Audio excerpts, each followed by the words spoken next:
Yes, just 3 short sleeps to go until Origin Game 3, one of the biggest games in the rugby league calendar. We will preview the massive decider up there at Suncorp. Laurie Daly swung the axe, mass changes for the Blues.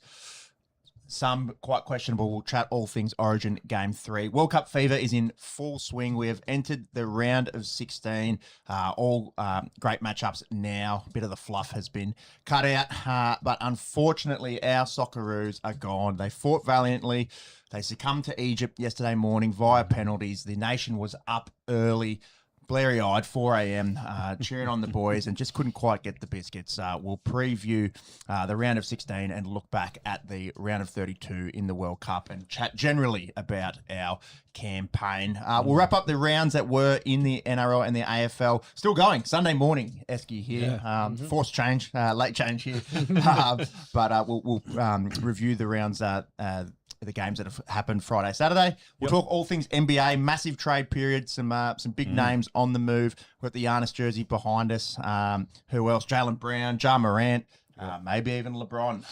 Plenty of movement in the NBA. Cricket, Ben Stokes has announced his retirement a year out from the Ashes. We'll see if it's a true retirement or if we see a John Farnham type return next English summer. And a massive UFC next week with the return of Conor McGregor to UFC 329. F1 going to Silverstone, Wimbledon, boys. What a time in the world of sport. This is so much going on. This is On The Esky. It's an Aussie sports podcast. We like our Aussie sport. We like our US sport. We like our world sport. I've got Sean on my right. I've got Monks on my left. We do have timestamps on YouTube. You can skip to the sports that you like or just check out the whole thing and check out the socials, Instagram, Facebook, X, and the like. We start the show by shouting a beer for something cool that's happened or to commiserate something that's happened in the sporting world in the past week. Shauno, you got a hockey theme one today. Yes. You thought you got away from my hockey theme ones after the Stanley Cup, but I thought this was quite interesting because post the Stanley Cup finishing, the NHL has had its draft. And what was interesting, we had identical twins both get drafted, and they both got drafted by the same team. So Liam Ruck went first round 22, and Marcus Ruck went second round 39th. So Marcus, the older brother, by 8 minutes. Got done by his younger brother here in this one. But what was also interesting out of this is they're an everything opposite identical twins. So Marcus is left-handed, shoots with his writes with his right hand, whereas Liam is a right-handed shot who writes with his left hand. So they're exact opposite. So they fall into this rare subcategory of twins called mirror twins.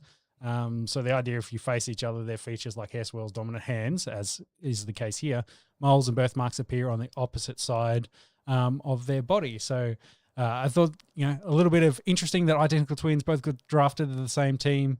Penguins to the Penguins, and but then also a little bit of learning on the Esky about mirror twins because we love some twins on the Esky. Basil, twins. Basil. Yes, those 90s kids, they'll love that one. And that was my share to be. The birthmarks is interesting, isn't it? Yes. I'd love to see that if that's actually true, depending on where they are, I suppose. Might be a little bit of a caveat there. They're only 18 as well, young fellas going into the NHL. I'm not obviously well versed in hockey, so I don't know if they'll spend a year in their minor or G League equivalent and then come up into the Penguins first team. But always a good chance for you to get a little bit of a hockey chat here on the Esky. Yes, very cool. Monk's a bit of a sadder one, but probably pertinent to what's been going on down under recently as well. Yeah, very true. In terms of another diagnosis, who have you got? So I'm going second medical shout beer and 2 pods as well, following the trend. So CJ2K, Chris Johnson, earlier this week announced that he has been diagnosed and dealing with ALS. So another one of those diseases that fall in under that MND branch of diseases, I suppose. Thoughts and prayers go out to him, his family as well. Just absolutely tragic news. We obviously see it a lot in Australia, and you were just mentioning before that there's now research. Look, I think there's starting to become a bit of a link, with head trauma. It's probably not as cut and dry as sort of CTE, but certainly for fans of sport and contact sport, you start to see a bit of a trend. And only young, 40 years of age, he's in the same sort of 6-week, 2-month period of dry arrow announcing his diagnosis and also the death of Neil Danaher, synonymous with motor neuron disease, as we call it down here, ALS. It's the same disease, essentially, just a bit more of the American name for it. And fans of the NFL, both over there and down under, will recall not too long ago him going on massive long runs. Once he got into secondary, he was as good as gone, and obviously went over that 2,000 yard rushing mark to earn that nickname, and one of the fastest running backs to ever play in the NFL. So devastating news for him, and it'll be a bit of a watch this space, I suppose, over the months to years. Yeah, there's been a bit of a resurgence of the ALS bucket challenge Ice as bucket well. challenge. Yeah, Ice bucket challenge. So, again, trying to get more funding and research done in this space. So it's pretty unfortunate for him. Just go over his career numbers. 9,651 rushing yards, 55 rushing touchdowns. Also had over 2,000 receiving and 9 receiving. Pretty handy player there. It was just probably elite, but over a short period, and then didn't have the sort of the longevity, I suppose, as some of the other running backs are from that era. But in terms of that sort of period between sort of 2008 to 2011, if not the best running back in the NFL. Yeah, still holds that record for the yeah. most scrimmage yards in a single season in 2009, 2,509. Yeah. Don't see that getting broken anytime soon, you would think. Yeah, well, he broke The game Marshall Falk's record, but to get CMC, whether it goes close with like 1,500 and 1,000, it's not out of the realm of possibility, but the way he did it as well with 2,500, the rushers don't really get that high these days. Bit different to CMC, I guess, isn't it? CMC's never had that rushing volume, has he? But like I said, the receiving side of things, like as a closest comparison I can think of quickly, that's I think the receiving volume would make up the difference to get you probably in the realm, but it's definitely probably also only got about 3 more years of being elite. You'd think that CMC could do it, but we've also got some good young running backs coming into the league too. Anyways, a bit of a still a bit of a tangent there, but thinking of him and his family. I'm going to switch over to soccer. So massive, talking points at the moment in the world of football. And I'm going to shout Lionel Messi a beer. Not that he needs to be buying his own beers, and probably shouldn't be drinking too many right now. He might have good reason to be drinking a few in a couple of weeks if they can go back to back. But this statue of Lionel Messi has been unveiled, I guess, down in Patagonia. The Kutrulco Messi statue of him sliding with a World Cup in front of his crutch and one arm up in the air, and it's 85 feet tall, made of steel, 75 tons or something in weight. And look, it's maybe not Dwayne Wade areas of statue bad or Cristiano Ronaldo, bust bad, but maybe not super resemblant of Lionel Messi, at least through the face. I imagine that's hard to do out of steel at 85 feet tall. Well, I think the question's been, does the lower half match? Because there's been it looks a little bit unfinished. It doesn't look like he's wearing shorts. Is what you're saying. He's got the blue and white stripes of Argentina and the Big 10 on the back. But not the only big thing he's got. Well, they generally wear black. They generally wear black shorts. So maybe they're waiting to paint it. I don't know. Go check it out if you haven't seen the Cultural Co Messi statue, which has been unveiled recently. Check it out. It's doing the rounds on X and social media, and it's a big bastard, that's for sure. But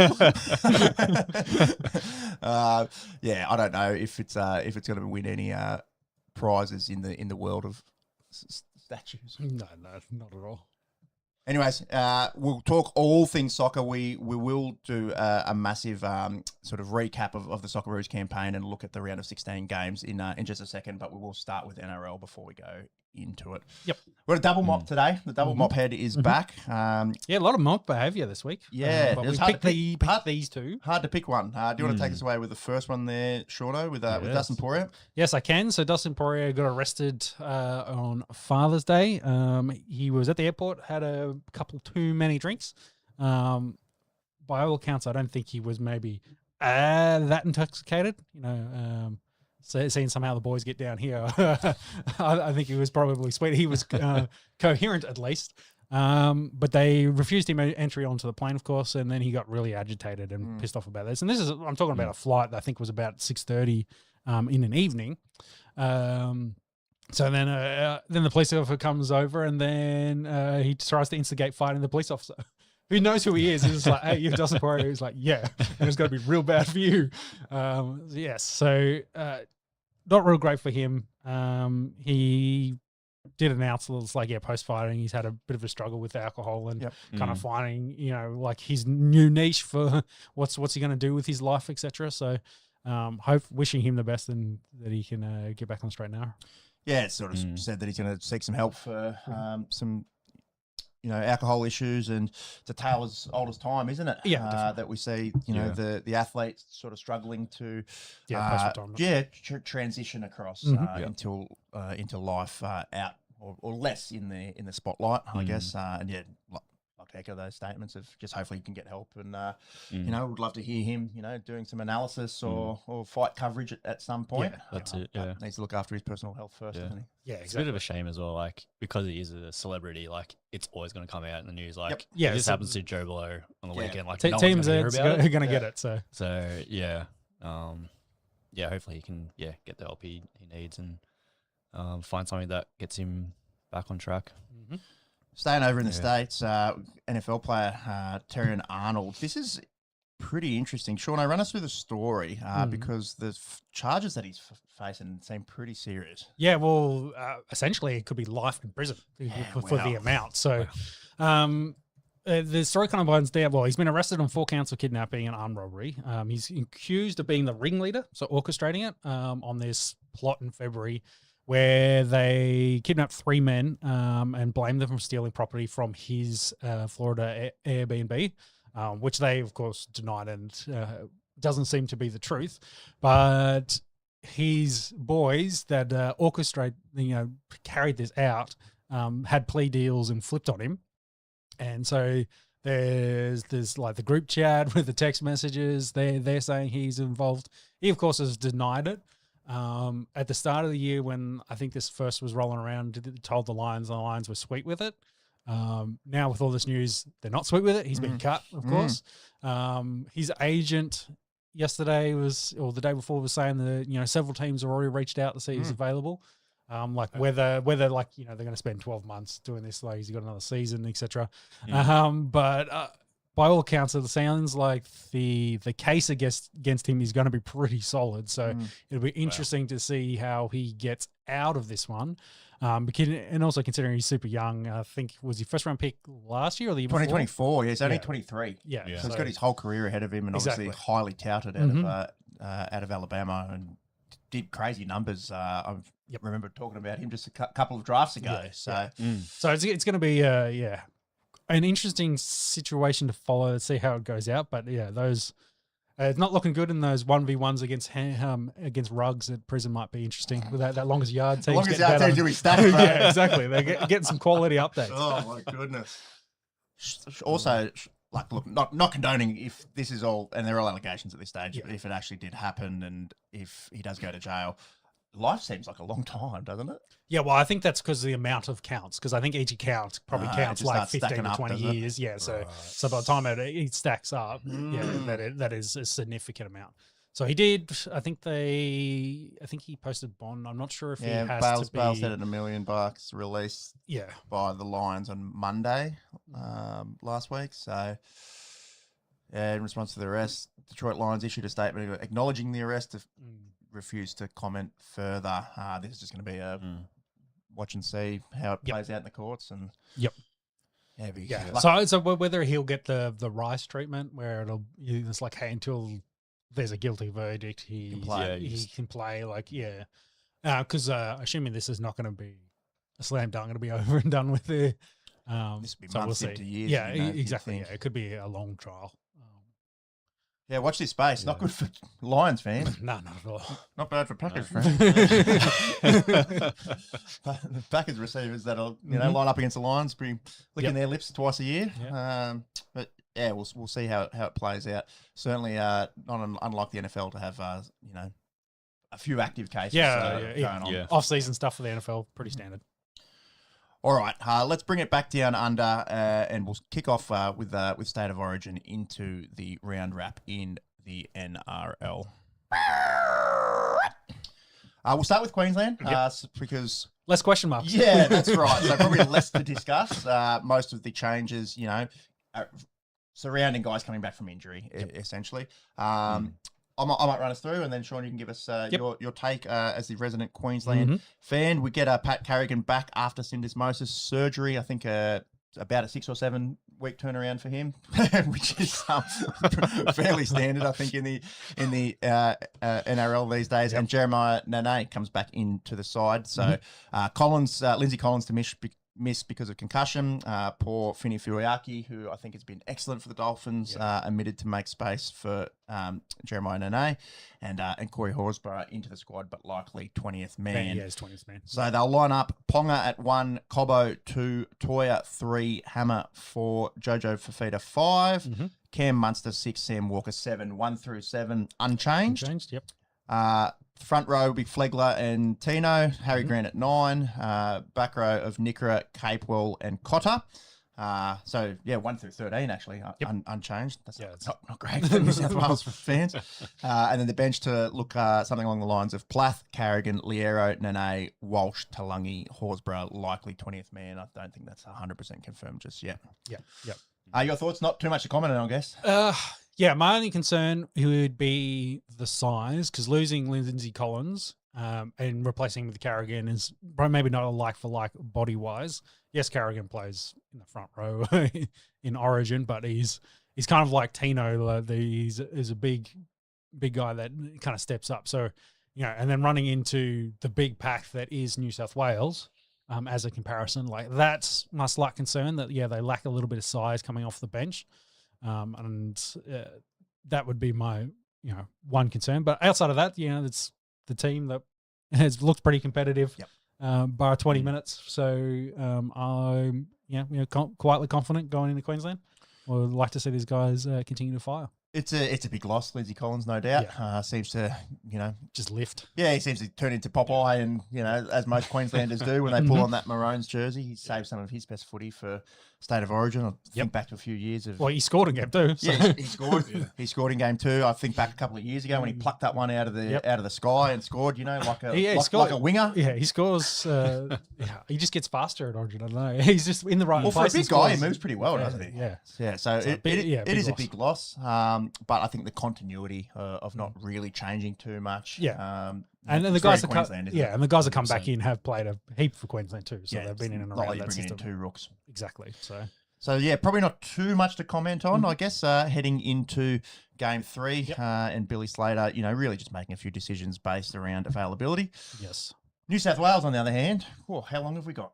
How long do you want? Laurie Daly blows up the side. They had to make changes. Yes. They had to make changes. But I suppose when that team announcement happened last weekend, I don't know if many people had the number of changes, on their sort of predicted lineups, and maybe the guys they changed. Yeah, probably the biggest story out of it all is the dropping of Brian To'o, who is equal first for tries all time for New South Wales with 11. He's a 2-time Brad Fittler medalist, and that's not ancient memory. That's last year and a few years ago. And he's still playing pretty good footy for Penrith. Penrith guy, right? I think he's over 180 run metres a game and has more tries in 2026 for Penrith than he did in 2025. I can see the logic. He had a stinker in game 1. He had 4 errors in the first half, which really, I'm not saying it was his fault that New South Wales started as bad as they did, but No, I think that was a reflection of the whole team. The whole team was doing that. And they led to momentum. I think the concern more became his size and high ball. He hasn't shrunk. Yeah, exactly. So I think that that risk is always known, but you take that con with the pros that he gives you so much more run meters out of the back end. Like, that's why he's in the team. Number one meter eater in game 1 and game 2. Yeah. So well, that's why you pick him over it. It's like, all right, we might give up one to the high ball.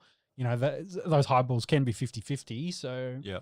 But equally, probably the next move is he still does have good coverage under the high ball as well. Like, he doesn't have to go up under the high ball all the time. Like, you could see it was definitely a tactic, I think, from the Maroons to try to kick to his side, and really he gets out jumped by Jojo Fafita once in game 2. Yeah. It's not like they. It's not. They didn't run 3 glaring tries. issue. Yeah. Yeah. They had more issues on the other side of the field. That's right. Well, Marky Mark retains, and you know, in attack, incredible, but defensively, you know, led to a few tries. Yes. So interesting. And then the way that they replace him is bringing in Jack Bostock, who I think is a gun.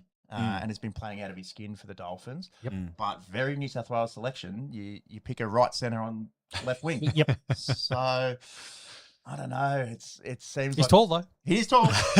Dragons Junior. We mentioned that a few weeks ago. We'd love to see him still in red and white. There's a couple of Dragons nuffies here. So it's this massive pressure for a rookie to come in this setting, and I'm sure everyone wants to play Origin. It's not like you know. And I wish him all the best. But it also begs the question then, where do these extra run meters come from? Because Jack Bostock not renowned as a big meter eater. So because he's playing centre. You're going to have your forwards, I think, do a bit more work coming out of our own end is my take on it. So a bit of a head scratcher. I can see the logic. You know, based on his Origin form, no, he hasn't been his usual reliable self. But yeah, like we said, you know, that the high ball stuff is... it hasn't changed, right? He's the same height that he's always been. So that's it. A bit of a head scratcher. And look, if New South Wales go out and win, and Jack Bostock scores a double, Laurie Daly's a genius. He's a genius. So we'll see what happens. 4 more years. Please God no. So we'll see how that all plays out. That was probably the most. For a guy that we surprising selection, I guess. And then a fair bit, you know, maybe not all that unsurprising. You know, Stephen Crichton, excellent big game player, comes back into the side. He had, I've got an inverted commas in the notes, had ruled himself out of game 2, but played for Canterbury that weekend. So I don't know how much of that was coming from Stephen Crichton, how much was coaching decision, how much of that was medical advice. But had that horrific AC injury. You know, when we were speculating, geez, he's not going to be right for game 1, and he ended up coming back within a few weeks. And it's pretty incredible what NRL players can play through from a pain perspective. And it does mean that poor Tolu Kola goes to the bench. But Stephen Crichton, you know, trialled and tested in both Origin and grand finals. And then Katoni Staggs coming off probably not his greatest performance back in game 2. Omitted, and Bradman Best comes in at right centre, who, again, quite green, but has played really well in the Origin arena in his couple of games. What's his season look like, though? Has he only played a couple games? Yeah, so he still has had soft tissue concerns. That hamstring, I think, has given him problems in the past. He's missed a lot of time with syndesmosis type stuff as well. But he still has, I think, 7 or 8 games under his belt, Monks, if you wouldn't mind bringing up his stats. And the Knights are going well. And I don't hate it. I think Staggs...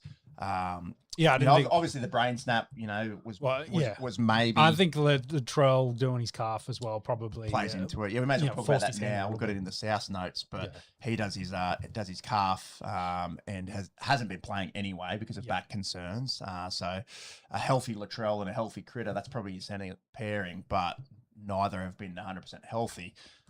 So that does open up the door for a Brady Best to come into the side.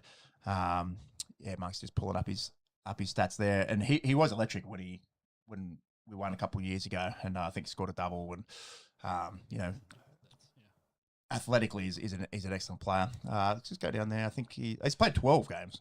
So 12,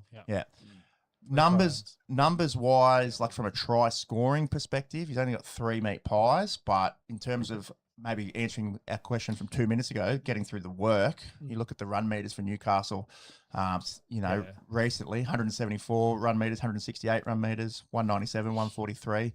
But he does only have 2 consecutive games under his belt. That was going to be the big one there. Yeah, he's had big layoff since round 10. Hammy, I think. Yeah, so 6 weeks off. But he's then played the last two. So then I guess you could just argue, is that stiff on Kohler to then go to the bench? You know, do you bring in Bradman Best as the bench coverage and keep Kohler starting? Yeah, exactly. Anyways, I don't hate that. Yeah, he's a bit of a fiery character. Yep. Yeah, he's another one of those players that are just good in Origin. He comes in, his Newcastle teammate goes out, and I hate this. I don't know why. For Liam Martin? You hate the Liam Martin or the Dylan Lucas? No, I'm fine for Liam Martin coming in, trialed and tested. I can't say that, can I? It's a tongue twister. Trialed and tested. I hate that he brings him in for game one, starts him, drops Hamole. Yep. Now he drops for no reason. Now he drops Dylan Lucas, Just and Hamole comes back in. Yep. They should have. If I was coaching New South Wales, I would have had Dylan Lucas in the squad. I wouldn't have played him. And I think this is a great way to ruin someone's confidence moving forward. And you hope that he's not a one and done Origin player. I'm sure he's got plenty of opportunity. Time ahead of him. Yeah, time ahead of so, him. yeah. But I don't know why you bring him in to start in game 2 to then drop him completely, not even in the 20 for game 3. Yeah, I agree. Yeah, Liam Martin comes back in. I think he's built for Origin. You know, he just needed to get a run of health. Well, that's the same sort of question. I think he's only had a couple of games back, hasn't he? Yeah, he's been over a month, I reckon. Now bring up some Liam Martin. He missed a lot of the start of the season. From what I heard, I think his numbers aren't real high. But he's never a numbers guy. Yeah, like anyone that's played a bit of fantasy or Supercoach would know that Liam Martin's not putting up crazy Supercoach numbers like a Hamole Olakuatu does as an edge back rower. But in terms of effort and intensity in Origin, I don't hate the selection of coming back in. As Monks brings up his stats for the year, I'll just quickly mention Api Coruscant also dropped, and Blake Brayley comes back in returning from his arm fracture. So he's had 4 games there since returning after getting injured in game 6 for Liam Martin. Yeah, 15.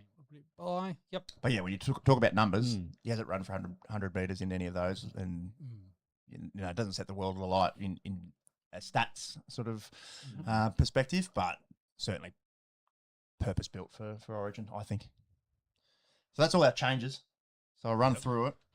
Teddy 1, Bostock in at 2, Bradman Best in at 3, Critter in at 4, Marky Mark 5, Mitch Moses retains at 6. Yep. I have to talk about that quickly. Nathan Cleary 7, Payne Haas 8, Reece Robson 9, Mitch Barnett 10, Hudson Young 11, Liam Martin straight into 12, Isaiah Yeo 13. And then the bench made up of Cam Murray, AFB, Hamole Olakuatu comes back in, thank goodness. Blake Brayley back in after breaking his arm. Ethan Strange, Tolu Kola, Victor Radley is a 20th man. Got an asterisk next to Ethan Strange because Thursday at training rolled his ankle. In his own words, I think you got there, should be sweet. They asked him afterwards. He was seen in a moon boot. That's often precautionary before they go and have an X-ray. He was training on Saturday or something. Yeah, like that, I think I'd presume with some pain relief and some strapping, if they need him to play 20, 30 minutes off the bench, he should be okay. They do bring in Matt Burton into the camp as cover. I suppose there's been ongoing debate throughout the series. Should he be starting in 6? And Mitch Moses? Well, the Eels haven't done too much. No. It didn't look real great for them either. So I've got to say, seeing Ethan Strange live up close, I went out to the Dragons last week at GIO, and as a Dragons fan, didn't really love when he was getting close to the line. He got denied just as the ball sort of separated from his hand in an incredible individual effort, and the run that he gives you, his running game from 6 is great. His footwork's elite. I think that's probably the big difference between the two. Is like he's a running 5'8", whereas Moses is basically a halfback playing 6. Yep. So it's whether you want more of the 2 game managers, the 2 different kicking styles, and being able to have that kind of coverage. Yeah, I don't know. I mean, yeah. Who would you rather see, Max? Bunster. Well,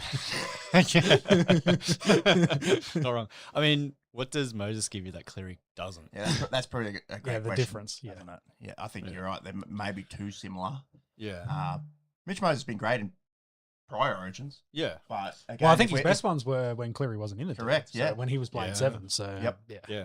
You got like you said, Sean. You probably got two game managers there where you really just need one and someone that can just move the ball Some around. X factor. Yeah. Well, off the bench, Ethan Strange can certainly give you some X factor. Yeah. The concern is if they're already down 3 tries, and then is it too little, too late? Which was essentially the case once he got minutes in game 2. Yeah. That's a lot to expect out of a 21-year-old, to come and put a team on his shoulders. Yeah, I did swing a game. There's probably not a lot of other blokes. There's one bloke I think that was forgotten about, and it's not. I don't think the Tigers have been doing too bad, but Luai, would have been a shout. But I think he's been playing hurt and been suspended a fair bit recently. So and concussion as well. Yeah, he literally couldn't have. I don't think because he's in a protocol and didn't play last night. But hasn't even really been in the conversation. No conversation at all. But for that Robin style to the Batman, if he knows that Cleary. Yeah, they know each other's game. And they play really well. Yeah. Yep. Yeah. Again, didn't really have the success in Origin, and whether that was he's taking the fall for a lot of that. But yeah, I would have thought he'd maybe have more conversation in this whole series, instead of being completely left out, and like Burton comes in, as the next guy.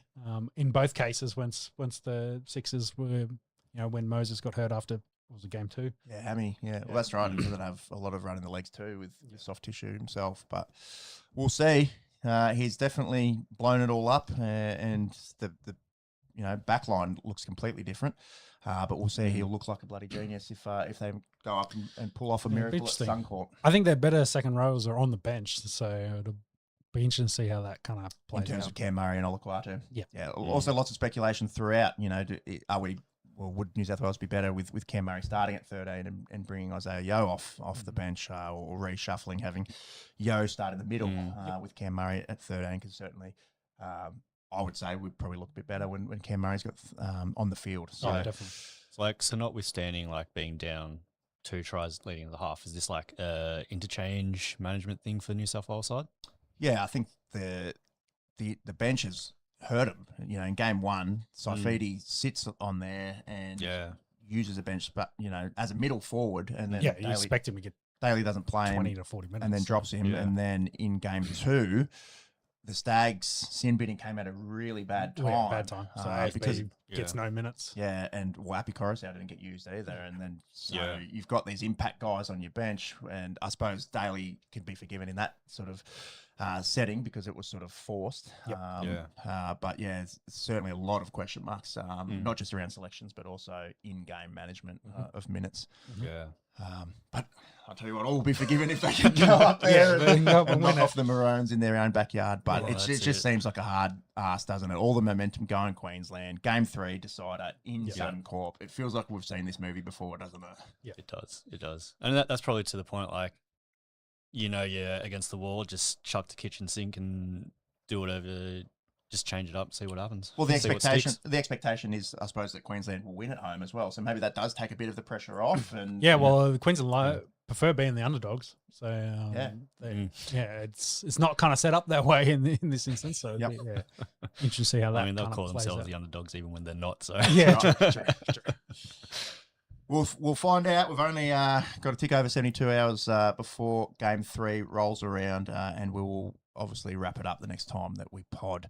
But Origin withstanding, we do have some regular season games to get through. We'll be pretty quick given that it's Sunday morning. But let's wrap up the games that have happened so far this weekend. Penrith looked pretty good, 36-14 winners over South. We had that Cody Walker kicking incident. Yep. He's lucky that Jack Cogger didn't trip over and fall on his face, I think. It just sort of grazed him, but he still got put in the sin bin, and the word from the bunker that it was completely unnecessary. That's pretty 100%. Yeah. He just lashes out Not wrong. for no reason and wipes out a try that they would have scored. So, Yep. Yeah. Just dumb footy. And lucky that Jack Cogger didn't fall on his face, I think. You just need better leadership from a well-versed NRL player, not to be doing that shit.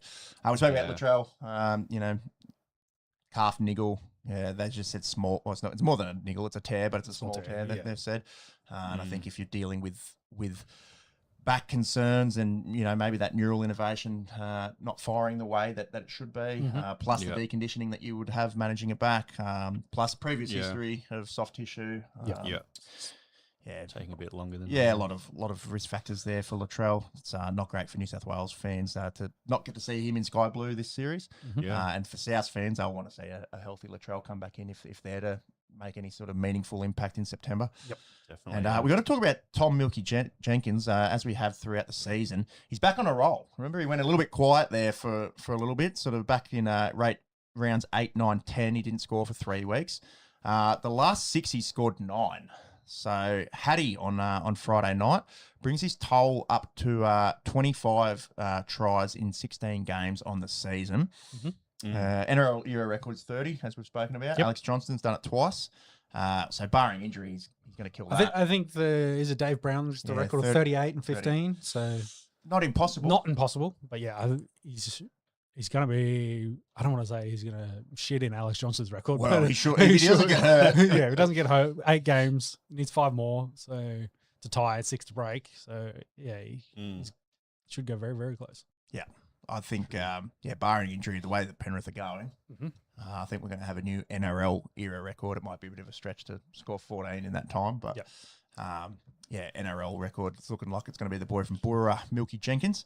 And, Penrith getting back into the winner's circle without their origin stars after looking somewhat mortal the last couple of weeks. Yep. All right, boys, let's fire up. How long's this section? Raise the red. Wish I don't want one. The Dragons have won a game. They won their second game for this season. 24-10 winners over the Tigers. We'll talk quickly about last night, and then I do want to go back to that Raiders game from last week. Dragons tried their best to lose this in the second half. I think they had 6 errors in the first 15 minutes of the second half. Classic Dragons. Oh boy, here we go. And then really strung together a nice last 20 minutes to get in the winners' circle and win their second game of the season and maybe keep the chances of not getting a spoon alive, although it's pretty slim. We'll talk about the spoon race in just a second. The major sort of news out of this for Tigers fans, poor Appy Corus after getting left out of the New South Wales team. It's never good when they say suspected peck. He'll be going for scans today. We'll see what happens in the rugby league media tomorrow, Tuesday. But this is usually very ominous. We saw Jackson Ford just a couple of weeks ago. As soon as people are going off clutching at peck, it's never a good sign. From a sort of sports medicine perspective, you're just hoping that it's a tear and not a rupture. But almost like an Achilles, you're probably more likely for it to be a rupture. So if it's going to go, it goes. Correct. So fingers crossed for Appy. That'll be watch this space over the next 48 hours, and that's just a kick in the teeth for Tigers fans, isn't it? Who have had a shocking run of injuries. I'd be interested to know how many games this year, 1, 6, 7, 9, have all played together. Because it's a combination. Buller, they've been all of them. Yeah, Buller, Dewey, Jerome didn't play last night. Like they've all had problems with injuries, and it's stifled their season after starting red hot. I think top 8 might be challenging now for the Tigers. I think they're 3 losses on the trot. I think he had the ladder there. They're 12th. They're 12th, and they're going in the wrong direction. Their points difference is minus 104 now. Still a long season. Still plenty of things could go right for them. But you look at the teams ahead of them. Cowboys, Storm, Bulldogs. Storm and Bulldogs are kind of ride the ship a little bit. So going to be hard for Tigers fans, that's for sure. They do have Jake Averillo joining next year on a 4-year deal. I want to go back to last week in the nation's capital on a pretty dreary day there. What is a forward pass in the NRL? Well, I think you got to start with what constitutes a pass. Well, if the ball hits your hand and doesn't touch the ground and goes to another player, it's a pass. Is it not? Is that the definition? Well, because that was the question. Because that's why the bunker couldn't rule on it, because it was a pass. But instead of a knock on, so that's what I'm saying. Like if he definitely taps it and it goes forward. But it has to be adjudicated then by the on-field referees to then say that's a forward pass. But can they not talk to him and say they have an earpiece and say, hey, mate, Sasangi's touched this ball. It's blatant. it's gone forward, but can't rule on that. And So we can't give you advice we can't rule that. on the direction of it. No, because it's happened because he's let it play on and they scored the try and he's announced it. Like they can't go back and look at that. Bro, what world are we living in? So that's why I was like, but is it a pass or is it a knock on? Like, well, it's not a knock on because it doesn't touch the ground. So it's a pass and they can't rule on it as well. It's a rugby league grey area. But yeah, exactly. It's all grey areas about that. So it's thrown from one play to another. And a tip on I think counts. So, of course it does. Yeah. So it was interesting watching that and watching the body language. Gutho was adamant. He's like, it's been touched, don't worry. Yeah. The Raiders weren't even setting up to kick. Yeah. And then all of a sudden it just comes through the ground, try confirmed. And I'm watching like on the screen at GIO and like live, you can't really see anything. Yeah. And then I'm like looking on the screen. I'm texting people watching on TV. I'm like, has he touched this? And they're like, yeah, he's touched it. Yeah. And I'm like, what the fuck's happening? They kicked it. Well, the touchies kick it off. There's 6 points. What's going on here? Yeah, the touchies didn't call it, and the umpire didn't call it a forward pass. He got it wrong, so I'll get him wrong. The definition of a pass is a throw of the ball. Yeah, a throw of the ball, not a touch. Not a touch. We've got the rugby league rulebook open here. Look, yeah. So I think that's the question of like, should they have been able to intervene and say, well, it's more a knock on than a pass? Which then you open the area of like, what's a pass? And then the further question, if that's no, then can you adjudicate on forward passes when it's clear as day? But then you open up more grey areas, like how many forward passes do we need to be looking at? Yeah. Or maybe it just does open up the broader argument of should the bunker be able to adjudicate on forward passes? Yeah. And I think the overwhelming answer to that is yes. Yes. Yeah, I think we're all in agreement here. I think so. Or have I just got my red and white glasses on? I think you just. But are you opening Pandora's box? Is the question? Do we then go back and look at every pass leading up to a try? It's like well, that's what I was going to say. Soccer. Yeah, exactly. Yeah. You're looking at a whole set. Yeah, I know. So that's yeah. I was talking to the old man. I think he was saying that rugby actually have a pretty interesting system, how they actually adjudicate on forward passes, very much like the VAR system. But I wonder if there's a kind of point where they understand the difference, like how egregious it is, because they usually let a lot go as well. What about all just tries get reviewed? Yeah, but there could be 10, 20 passes leading up to it. Do you go back and have to look at every single one to make sure it was backwards? Yeah. So that's the reason why the reason why they don't do it currently is because those is like, hey, we and because it's because the whole rules of backwards out of the hands and then it goes forwards and then moments like that's why they don't want to do it. But then you watch cricket, they've got Hawkeye. This is like you can see the swing in the movement and the deviation. This is just like, couldn't they figure that out? Maybe put a whole bunch of sensors and shit in the football. And look, it could have happened in a better game, to be honest. Yeah, exactly. 16th versus 17th. Yeah, toilet bowl at the time. It's a toilet bowl. But if the Dragons get the spoon, if they're able to win a few games and go equal on points, and you think, well, there's another, and miss out by and we've won our first spoon for 80 years or whatever it is, and there's something like that goes into it. Yeah, I don't know. It's hard when you're watching it live, and like the body language from the players would suggest this has clearly been touched, and then all of a sudden it's conversion 6 points. Yeah, because I guess they kind of didn't know the ruling as well. It was just like, did they? And does everyone think it was a knock on? I guess the referee was just like, oh, maybe. Well, they've clearly missed it, I think, is like they didn't think he touched it. Yeah. And it's gone sweet. Because the only thing they could rule on, of course, is the pass then and during the play. And they can't now get the bunker to cover it because it's not in the rules for them to do it. So, yeah, and they're just like, my hands are tied on this one. Let us know in the comments what you think. Are we carrying on way too much about a game between 16th and 17th? It's the principle. Yeah, but if it happened in the grand final, what do we do? That's my argument, mate. That's my argument. Let's hope it doesn't happen Wednesday night and have an origin decided on a call like that. Yes. All right, let's wrap up the rest of the round. Broncos stink. Yeah, they're not going good, are they? They lose the Sharks 28-16. Go on, Sean. So this loss though officially means they can't make that. So they had to win every game from this point out. Technically, yeah. So mathematically now they're gone. I wouldn't be too concerned about making the 8. Yeah, could they get the spoon? Yeah, well, that's the other conversation. They're lucky. They'll be cheering. Maybe there's a Broncos hit pace on the Dragons last week because they're only 6 points clear of the Dragons now. They're in 15th as it currently stands. They're on an 8-game losing streak, and they're lucky they got the bye next week because this is their next month of footy. At Panthers, at Cowboys, Knights, Dolphins, Warriors, all at Suncorp. All top 8 sides. But they're all top 8 Yeah. teams, and they've got 2 really hard road games. So, the way they play, you don't see them winning that. They could be going into that run at Suncorp against some pretty handy opposition on a 10-game losing streak. Yep. Whew, what a fall from grace for the defending Prems. Yes. Yeah. What have they been lacking this season? Oh, they're banged up. Like- I think they are the injuries halves. is Having the oldest halves in the world is probably not paying off. So, Well, speaking of, they just re-signed Dozer. He's got another year on his contract. and well, he was playing 7 in this game as well. So he wants to lock down that spot. But They're whether lucky that they've got a bit of happens- half depth.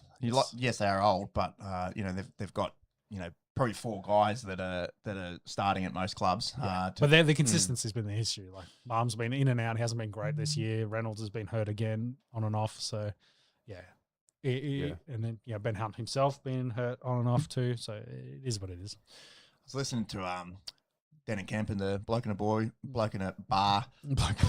Jesus. Finchie's not on it anymore, bro. Bloke in a bar. Oh, I'm going to have to edit that. Bloke in a bar. Talking about Sammy Walker's off contract and possible landing spots for him. As it stands, the Chooks may not be able to pay him what he deserves with the halfback market the way that it is. And that seems They always find a way. Well, that seems silly. Considering they brought DCE across, like you short would term. think, short term, you would think they'd want to set him up though to be the future. So what if he's demanding $1.5 million, which he maybe the way that he's playing might deserve, and they don't have the cap space. So there's some talk that the Chooks won't be able to re-sign, and then possible landing spots. They spoke about the Dolphins. They spoke about the Storm. I hope to God that doesn't happen. But Brisbane boy, certainly some connections to the Broncos. I wonder if there's a world where we see that happening. Well, they also stiffed him too. So yeah, he might have some hard feelings. Anyways, that's certainly nothing that's going to happen in the next week or two, but that's certainly one to watch. One that is confirmed, Dane Gay going on a 1-year deal to go up to Brisbane and finish his career in Queensland. I was certain he was going to retire because he's been doing the jersey collection every game this year, and he's got a pretty handy. I think this is his fairway world tour. Like it's 1 year. Go back there and kind of just finish up his career. But he's.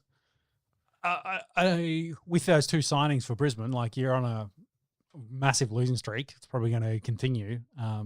Getting old blokes to come join the club for 1 year. Seems like what the Dragons have been doing. So I'm not sure if that strategy works out. Hey, Dragons recruiting's been on fire. Best in the comp. 2030 Prem. Here we go.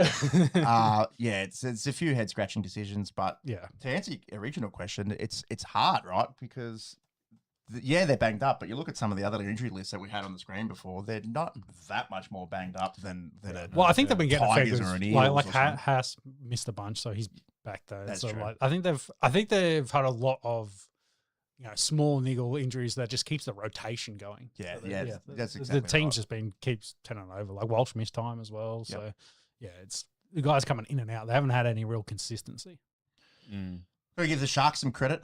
They've been pretty handy over the last month or two. They'll be eyeing off a top 4 finish. Sione Katoa, Hattie, and as it stands, they're equal on points with the Dolphins and the Knights.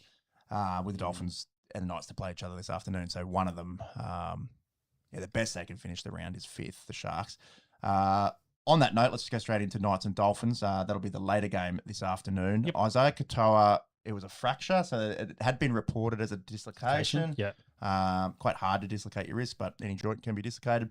Comes out just a fracture, but still needed surgery. That'll still be a 4 to 6 week return to play. It comes at a pretty bad time, I think, as the Dolphins are flying and trying to secure a top 4 finish for finals. And he's been pretty good. Yeah, another bloke that maybe should have been considered in the New South Wales conversation. Definitely in the conversation. And then the Knights are going pretty good as well. So that's 4th versus 6th is the late game this afternoon. The early game is the Eels and the Sea Eagles. Really devastating news for Lukey Brooks last week doing his ACL. Tough, played out the half on no ACL. Pretty incredible what adrenaline does and what some of these boys are able to do. It probably speaks volumes to how strong his legs are just in general as well. But that means that Manly will be without him for the remainder of the season. And, maybe a slight slide potentially it's pretty tight up there. It's not an area where you can really afford to be dropping too many games. They go into this game still red hot favourites against the Eels and should be able to put them away. But yeah, we'll see how this afternoon goes. Mhm. Heaps of teams on buys: Raiders, Dogs, Titans, Storm, Warriors, Cowboys, Roosters. And that's the round in the NRL. Unusual timing on a Sunday morning. Yeah, we have to sort of bear in mind that we're halfway through. Yep. All right, let's talk about the biggest thing happening in world sport right now, the FIFA World Cup.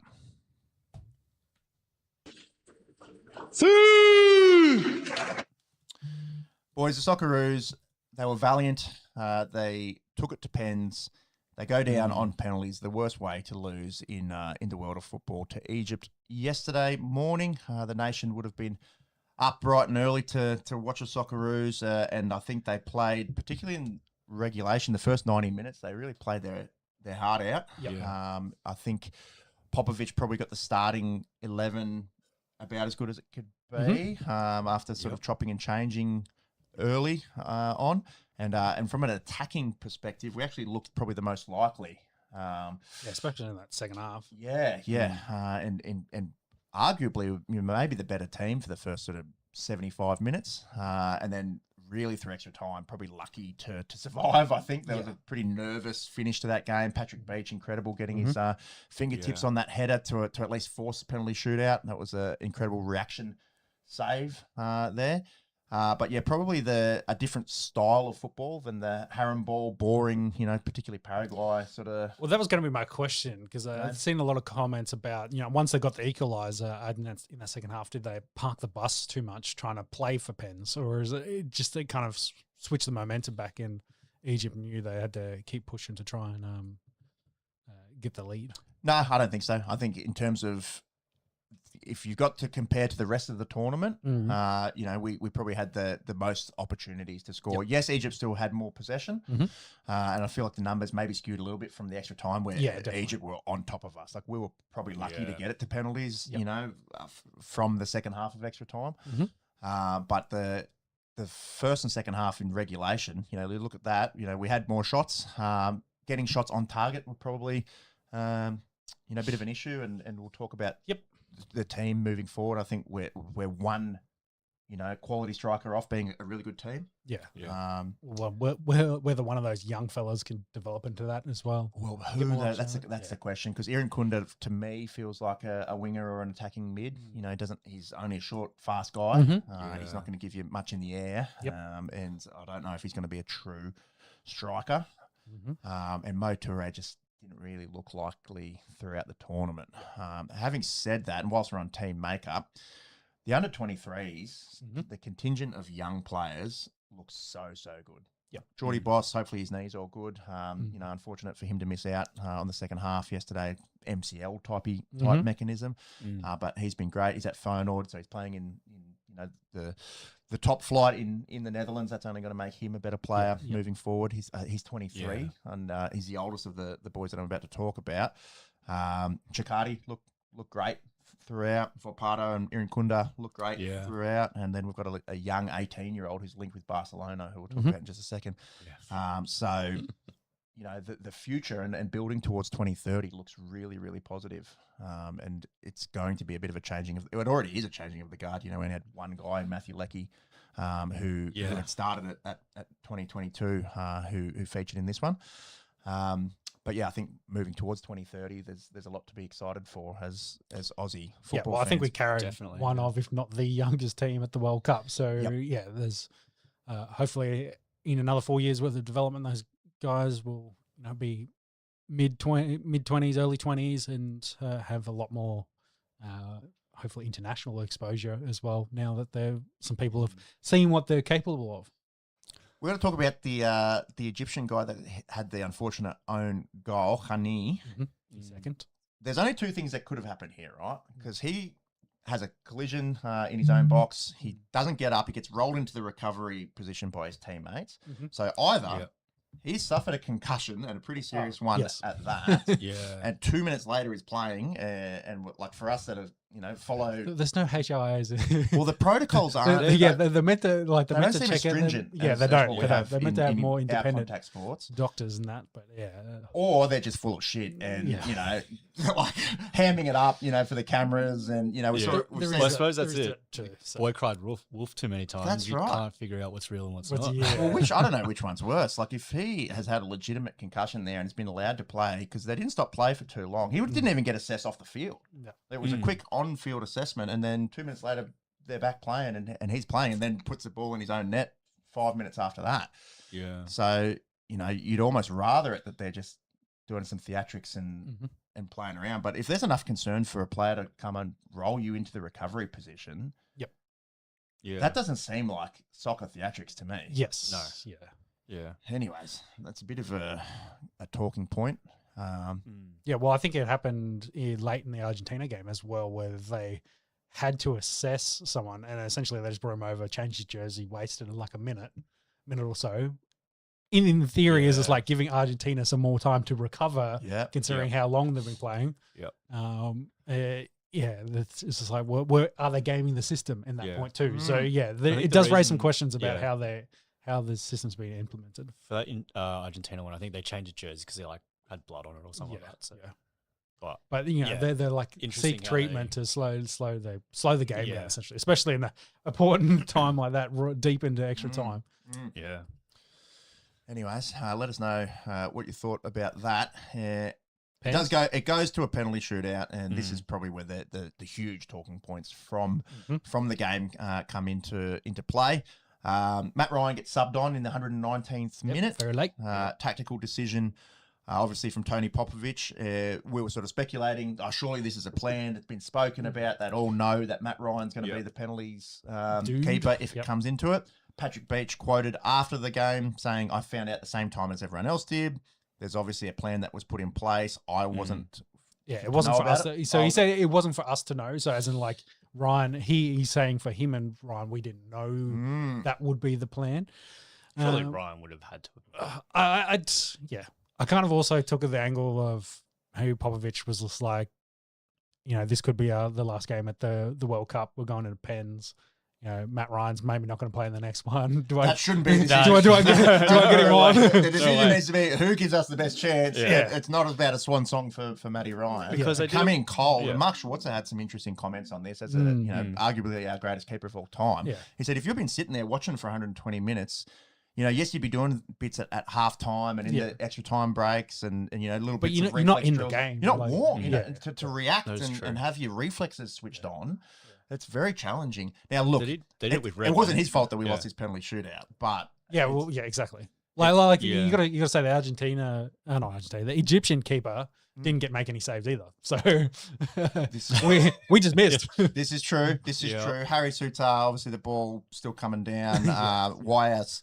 And well, you could argue it's 30 rows deep, bro. Tactically here as well. And it might speak to a bigger problem we have with this team makeup at the moment in lacking quality finishes. Yeah, two our backs take. That's right. Our centre backs. Pure strikers, Yeah, one who's a 6'5", absolute unit and has been arguably our best player throughout the tournament, with what he's able to do with the ball in the air. He skies it. And then you have an 18-year-old as a captain as well. I can understand why he starts. I'm not too worried about but rolling the 18-year-old out. He's like, well, you've got a bunch of strikers there. You've got a bunch of guys that have more experience. So it's like, why aren't any of those dudes stepping up to take a shot? Yep. Yeah. I think there was an interview after the game where Harrington was like, we'll make him penalties in the game. Like I was confident I could do it. He would have wanted to take it, I'm sure. He would have definitely wanted to be in there. Yeah. It speaks a bit more to the... Yeah. Sorry, you go. No, I was going to say it's the visuals of it. And like you were going to say, it speaks more to...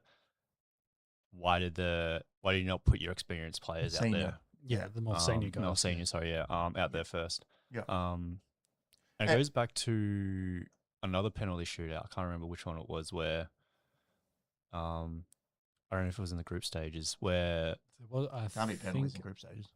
Oh yeah, no, it must have been it must have been I don't think it was Germany. There's one of the ones where like no experienced players were wanting to go up. Yeah, it was against Paraguay, wasn't Might it? have been Pens. Paraguay. I think it was Germany. Yeah. Well, Yeah. I think you are right on the story. Yeah. That none of the experienced players put their hand up. Like they didn't want to be involved, so they kind of had to Have young guys going. It's just like yeah. Well, they was someone like has to go up. exactly. They're flipping coins and say, hey, Yeah, that's not good, is it? yeah. So they Yeah. didn't have like a plan. It was just like and that's probably the reason why they're no longer in the tournament. Yeah, we'll talk So, about that yeah. in a second. But yeah, I don't know. My feeling would be if you're in your 20s and have played 80 games, you should be able to go under the spot and win an 18-year-old kid who's in his sixth cap. Yeah. Yeah. 100%. He's had a good tournament. Like he's played for well. sure. And he's linked with Barcelona, Yeah. and Zlatan Yep. Ibrahimovic is Yeah. Shout out to him. Gave him- saying, looking down the camera and saying, reach out to me if you need. And I don't know if there's too much bigger names in soccer media to reach out to you personally and get around him. And I think the boys need to get the fuck around him, and none of us are blaming him for it. But yeah, it is interesting that he was put in that position. Yep. Is my, Hit the target at least. is my take. He was, well, the crossbar probably Crossbar, is not quite. got some woodwork. Yeah. And it's hard. It's better than Harry's was. Yeah, that is true. He would have got 2 points.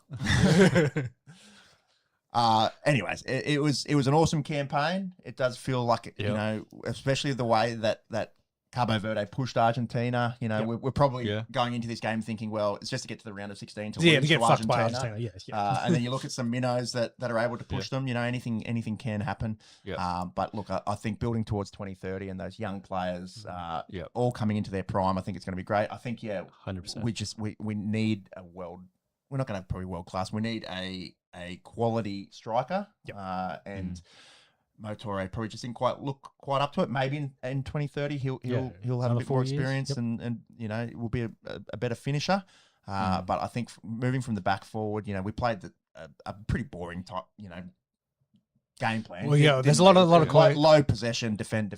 Yeah, there's a lot of Harrow. questions on Popovich now as well. This is like, does he make the most sense to be the coach then for 2030? It's a long way away, isn't it? Exactly. There's too Just- much in between. Yeah. Right? Do we give it? Yeah. Well, yeah. They'll have an Asian can't Cup call next something year out. and see how they go through that. But in a 48-team World Cup format, you'd be pretty disappointed to miss. Obviously, it can still happen. I think we were. Italy's I mean, also- we were the Asian nation that went the furthest too. By the way, so yeah. So we'll do that. that is true. Well, it was only us and Japan, wasn't yep. it, to get out of the group. So the Asian nations struggled. Korea didn't do too good. Saudi Arabia didn't get out. Iran didn't get out. Yep. Did you see that the Korean head coach is now like seeking asylum to Well, in the did US or something like that? Did now? you see? Yeah, did you see they There's- like his press conference after the game they lost? They blurred his face back in Korea, Oh my so they couldn't God. see who he was. So he had Who could this be? yeah, exactly. This is like, could the national quick Google search. coach, One of it. But they literally did, and then when he went back, like they've had given him full security detail and stuff like that. Because It's crazy how much it means to so many people. I think But there's a lot I of don't like, know- governmental stuff. gotta be crazy, involved though, with if it, you're- political stuff it- involved with it as yeah, well. true. So, yes, but you would think even if you're South Korean, you don't think you're probably winning this tournament. So I was No. like, you might maybe thought you'd go further, but again, again, you'd think you'd get out of group stages. out of the group, Yeah, and not a massively strong group. The Group A that South Korea are in, and they've been to out of all the Asian nations, they've been historically the furthest. They've made the semis back in 2002.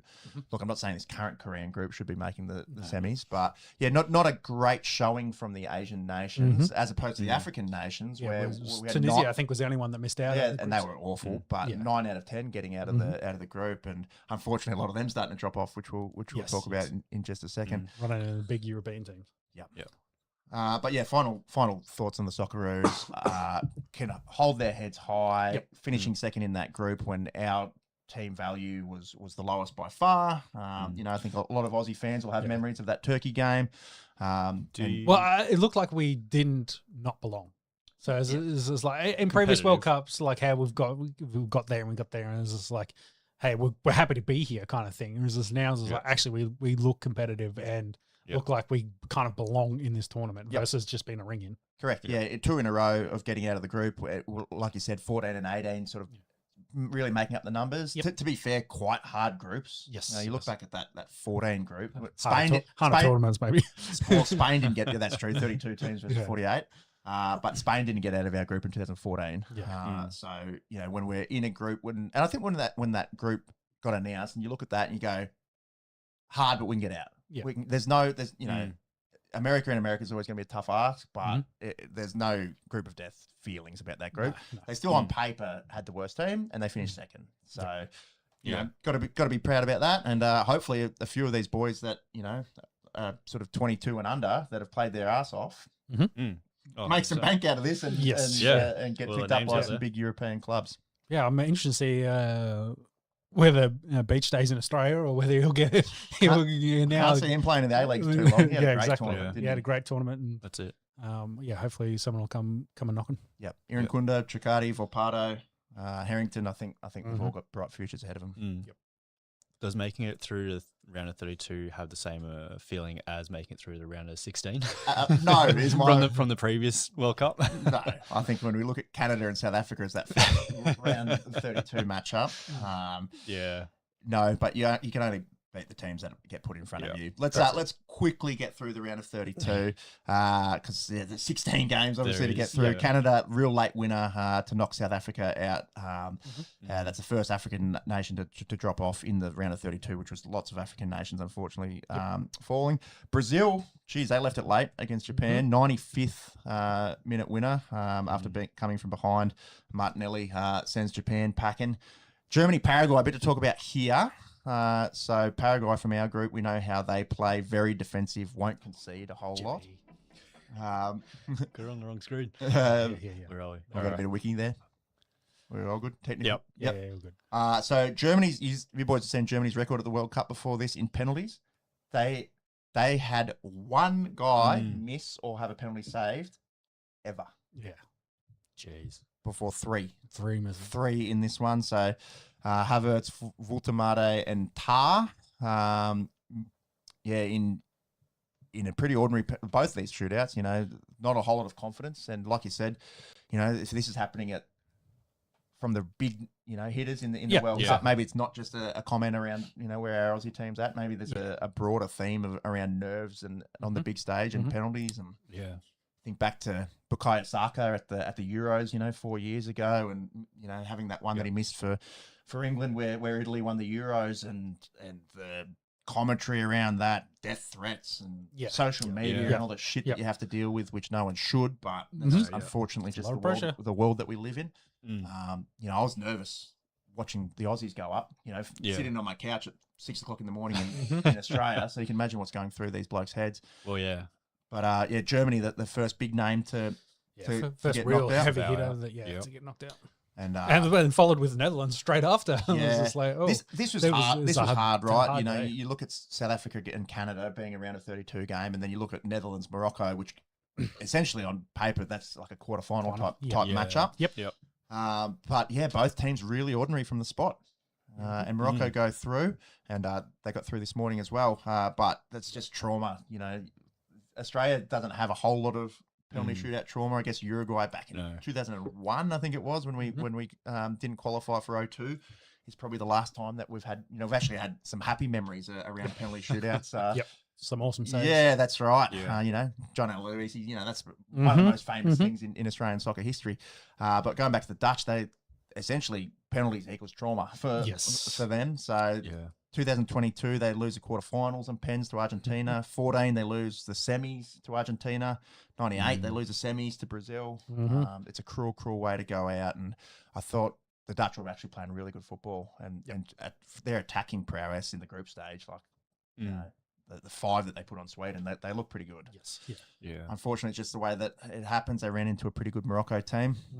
Norway get past Ivory Coast. They did leave it late. It was 86-minute winner for Erling Haaland. How about this stat? 13 consecutive international games for a goal for the Viking.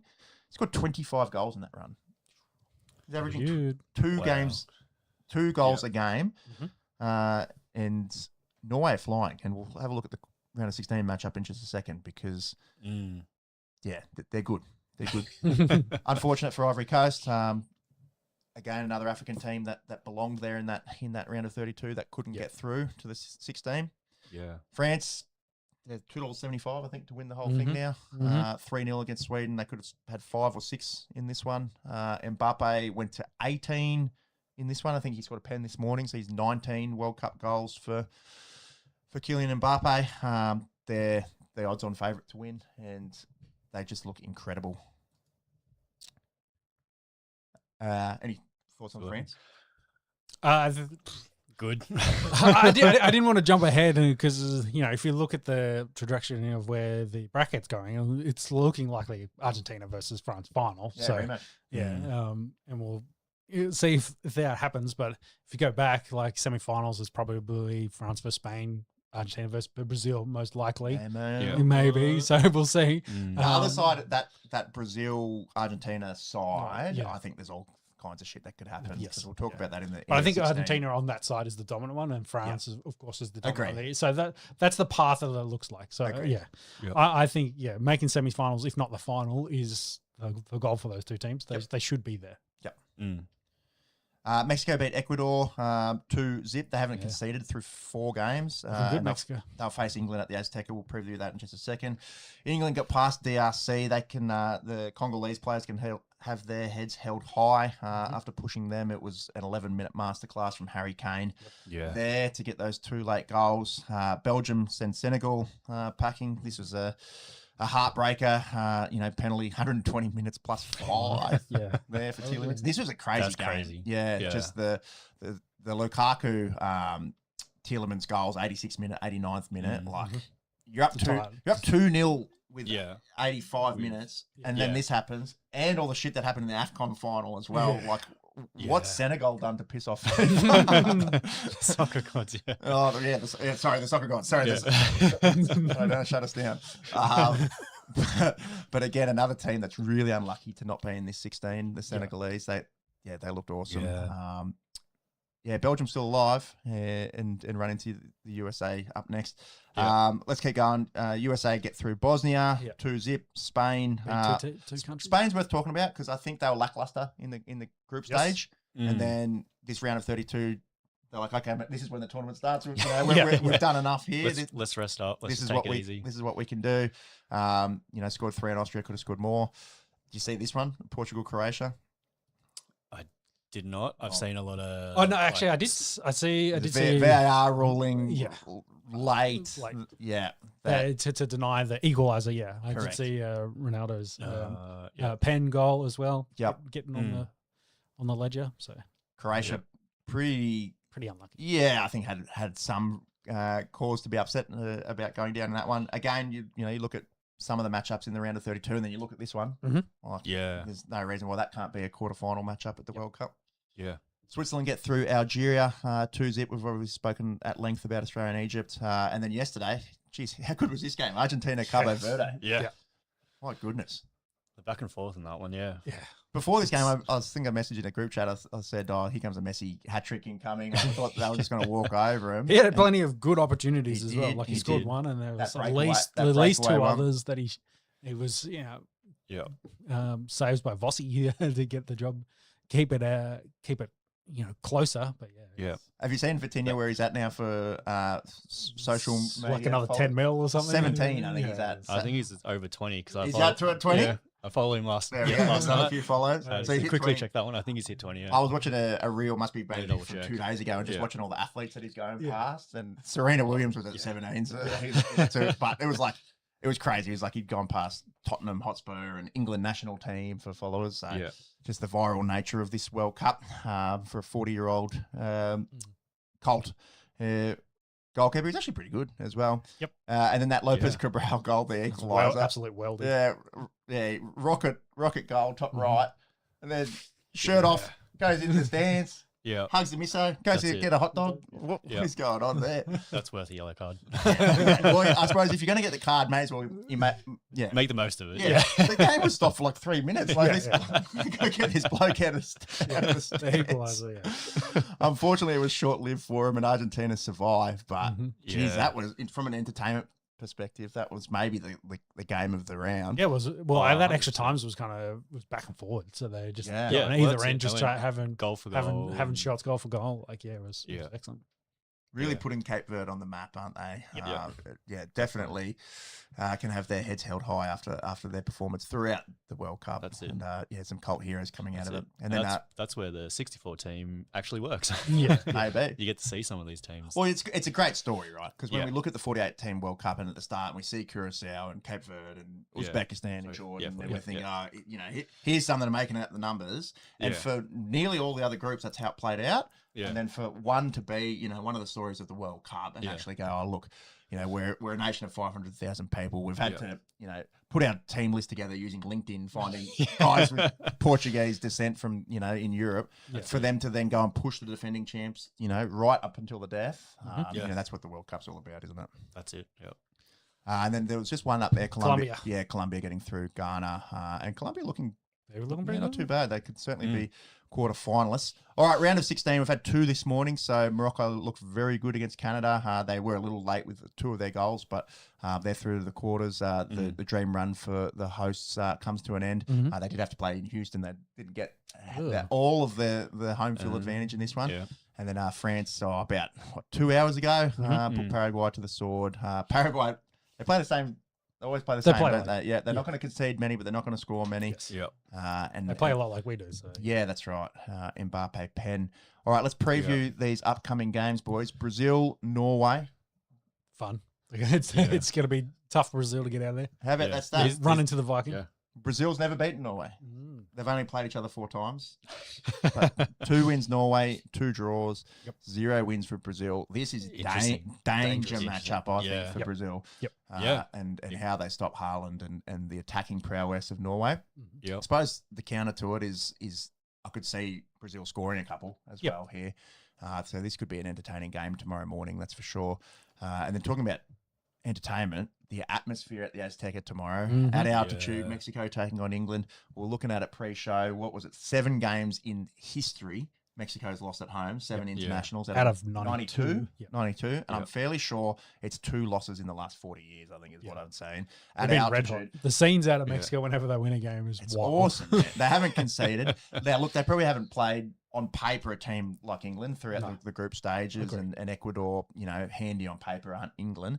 But this is one of the hardest asks for one of these big tier nations to go in at altitude at the Azteca with 90,000 screaming Mexicans. I'm sure the English fans will have bought plenty of real estate in the stadium too, but it's going to be loud and it's going to be a cracker, I reckon. Yeah.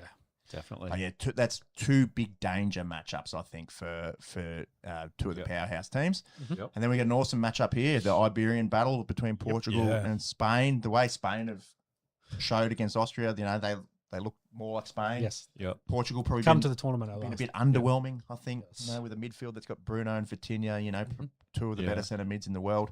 And maybe getting a little lucky against Croatia. Ronaldo is... we'll watch what Messi's doing. And, it's hard not to compare, but... I mean, everyone compares the 2. You got to compare it on...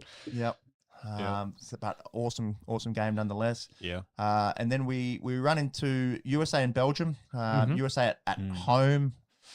Belgium pretty lucky, in a few games to get as far as they haven't really woken up to the tournaments besides their last game. So the last 10 minutes of their last game. But on paper, look, Belgium's still pretty good. They're getting a bit old. So that'll be a good one. Argentina, you'd think should beat Egypt, but you never know after what we saw Egypt. One thing I forgot to mention in the Socceroos Egypt game, see Mo Salah after the penalty shootout? Yes. Yeah, I was going to mention that. Didn't go celebrate with his teammate, just straight over. The whole Egyptian team ran to the corner post, celebrating. Shook hands in their run, commiserations before running over, and they're actually tactically pretty good looking at the iPad as well. Before and they're like Matt Ryan jumps early. Checking out which directions he likes to go.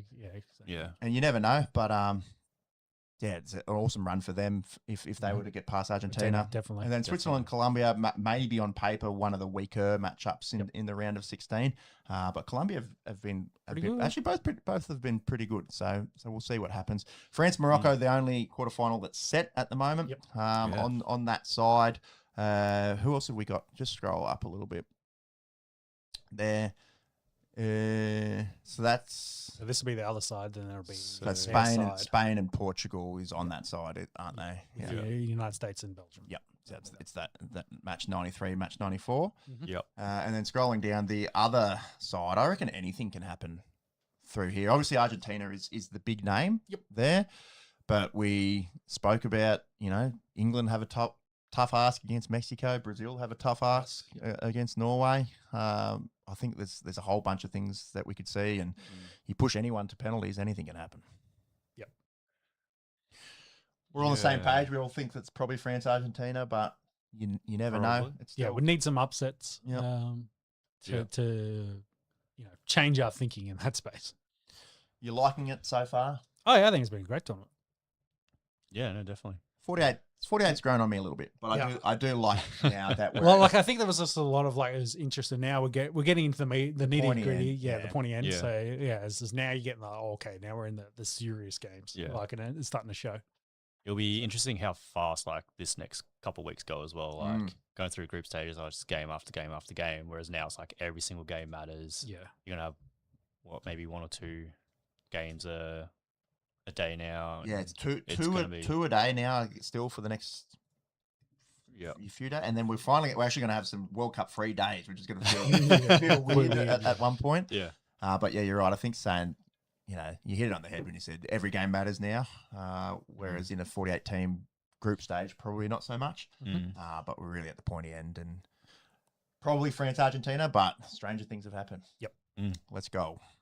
All right, let's bring it back down under. We'll talk about some Aussie rules footy.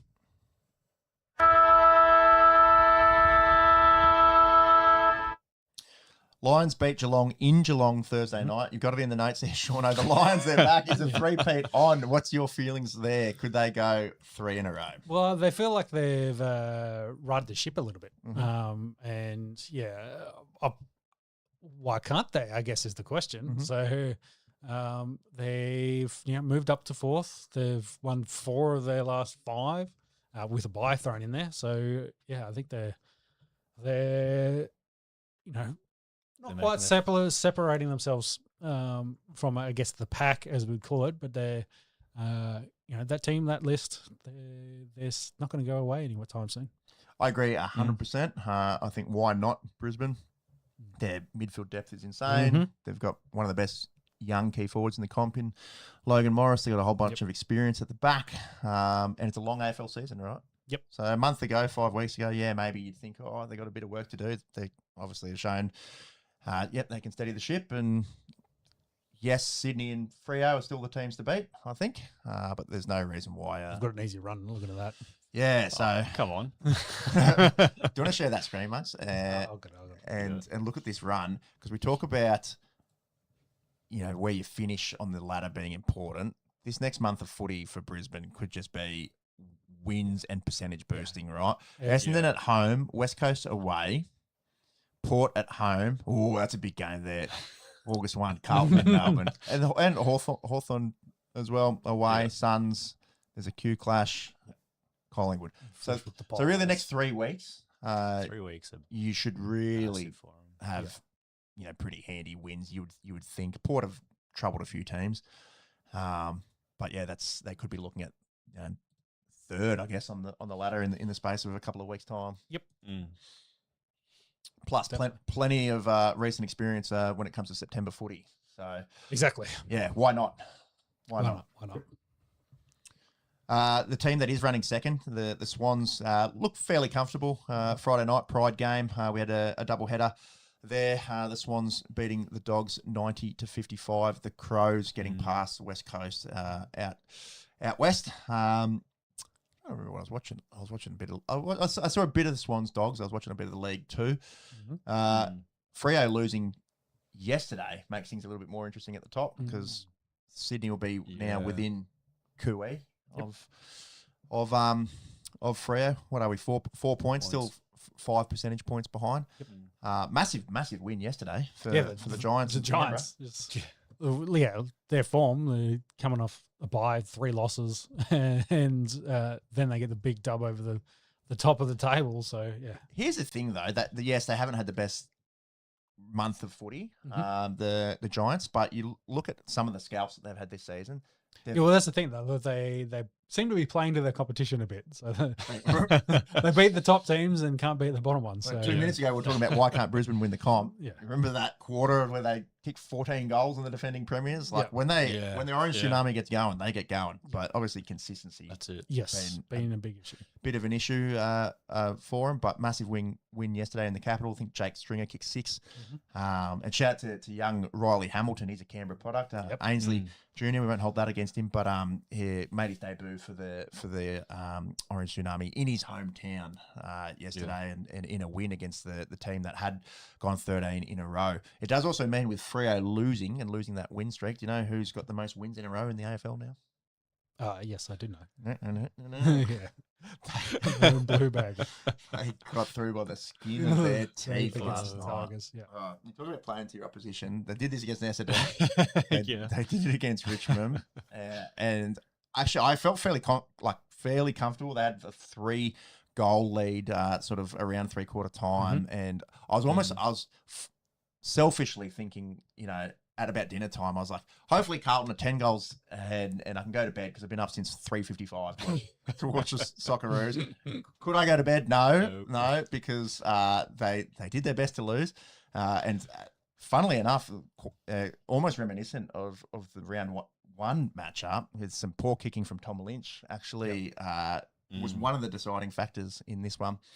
Interesting thing for Adam Uzo to consider tactically, when Noah Bolter was starting in the ruck, they looked really good, Richmond. So I don't know if there needs to be just a bigger split for Bolter, splitting minutes with their captain, Toby Nankervis, who himself didn't have a bad game. But you can see there, Bolter kicked 2, go hit outs. They seem to be winning every keep going right. Hey, Joe. So only won 6 hit outs, but 3 clearances. So when Bolter went into the ruck, they looked pretty dangerous. And Nankervis obviously a very handy ruckman himself. So that 1-2 punch was hard for Carlton to match. With Pitt being our only guy now, really. That's a true ruckman. Granted, the Blues are pretty busted up going into this one. So without Jacob Wettering and Harry Dean, you're missing 2 of your best key defenders, and Lewis Young goes down with an injury. So you're essentially down your 3 key defenders. That was always going to be a tough ask, but they got home and now are in the top 10 for the first time this season. How many have they won in a row? 8? Yeah. Is Josh Fraser the GOAT? Well, they haven't lost since and are they going to sign him up? He doesn't want it. He's adamant he doesn't want it. Hey, you got to step up and take the penalty for your nation. Exactly. We got the Blues coach. Being the head coach is a penalty. For Carlton, yes. I don't know. I'm sure the playing group's loving winning all the time. So, and the way that Hawthorn played yesterday, they'll be licking their lips at that matchup too. Because we sort of breezed over it, and the end score line probably didn't reflect the game in general. It was they smoked them 90-8 or something at half time. Like it was one-way traffic. What did it finish up yesterday? A lot closer than that. So they only won by 35 points. Can you get a half-time score up there yesterday? I was at the zoo with my girls and just sort of keeping an eye on my phone. 86-9 was the half-time score in this one.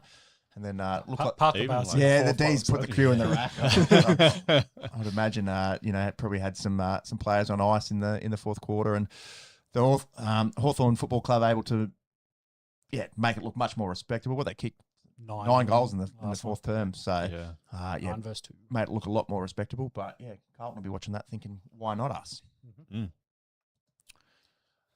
do have some games today. So being Sunday morning, we've got Essendon, St Kilda, Port, and North Melbourne. Not much to talk about there. Yeah, no real top of the table clashes. Monks, the Bombers going to get a win. They could. Imagine Dragons and Bombers the same weekend. Imagine. That hasn't happened too much in the last few years, has it? It hasn't. It would be nice. Would be nice. Still a lot of speculation over What's the percentage? Head coach. 70. You can say win and you can jump off the bottom. Yeah. Head coach. Yeah, still lots of speculation. I don't think there's been any Nothing movement. announced. No. All the speculation is, can Yeah. they get James Hird to James come Hird, back? Will yep. Dean Solomon be their guy moving forward? They knock off a few teams. Maybe they'll show some faith in Dean Solomon. Maybe, yeah. Certainly were pretty handy in that Carlton game a couple of weeks ago. That was not a great game of football, but anyways, we'll see how they go this afternoon. Let's look at this ladder maybe from the top down.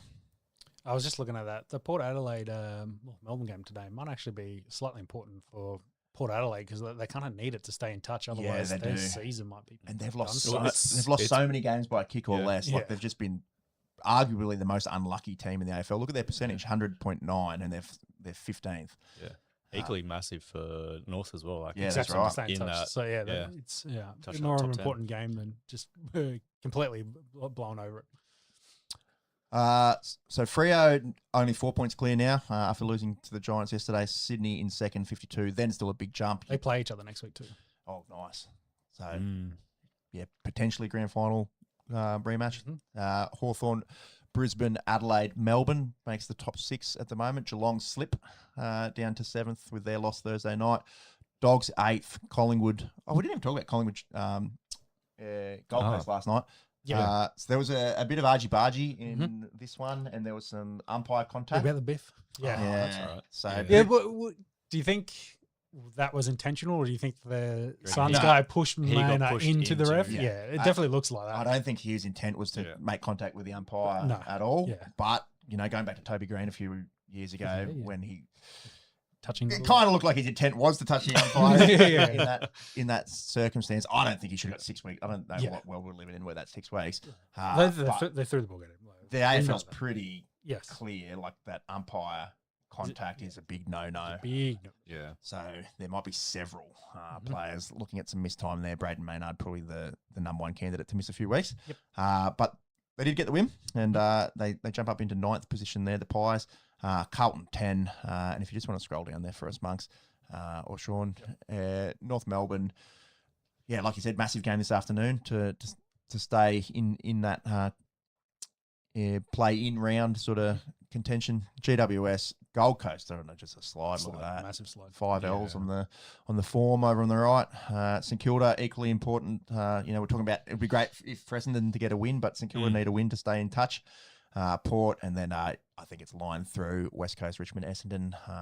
Probably could have said that a month ago, but it is interesting there from 15 up. And Yeah, 15 all the way to 3rd essentially. Like it's all pretty close. and it's do or die this afternoon for St Kilda and Port Adelaide, isn't it? Yes, I do think so. You just don't want that gap to continue to increase. How have you felt with our local footy codes when the World Cup's on?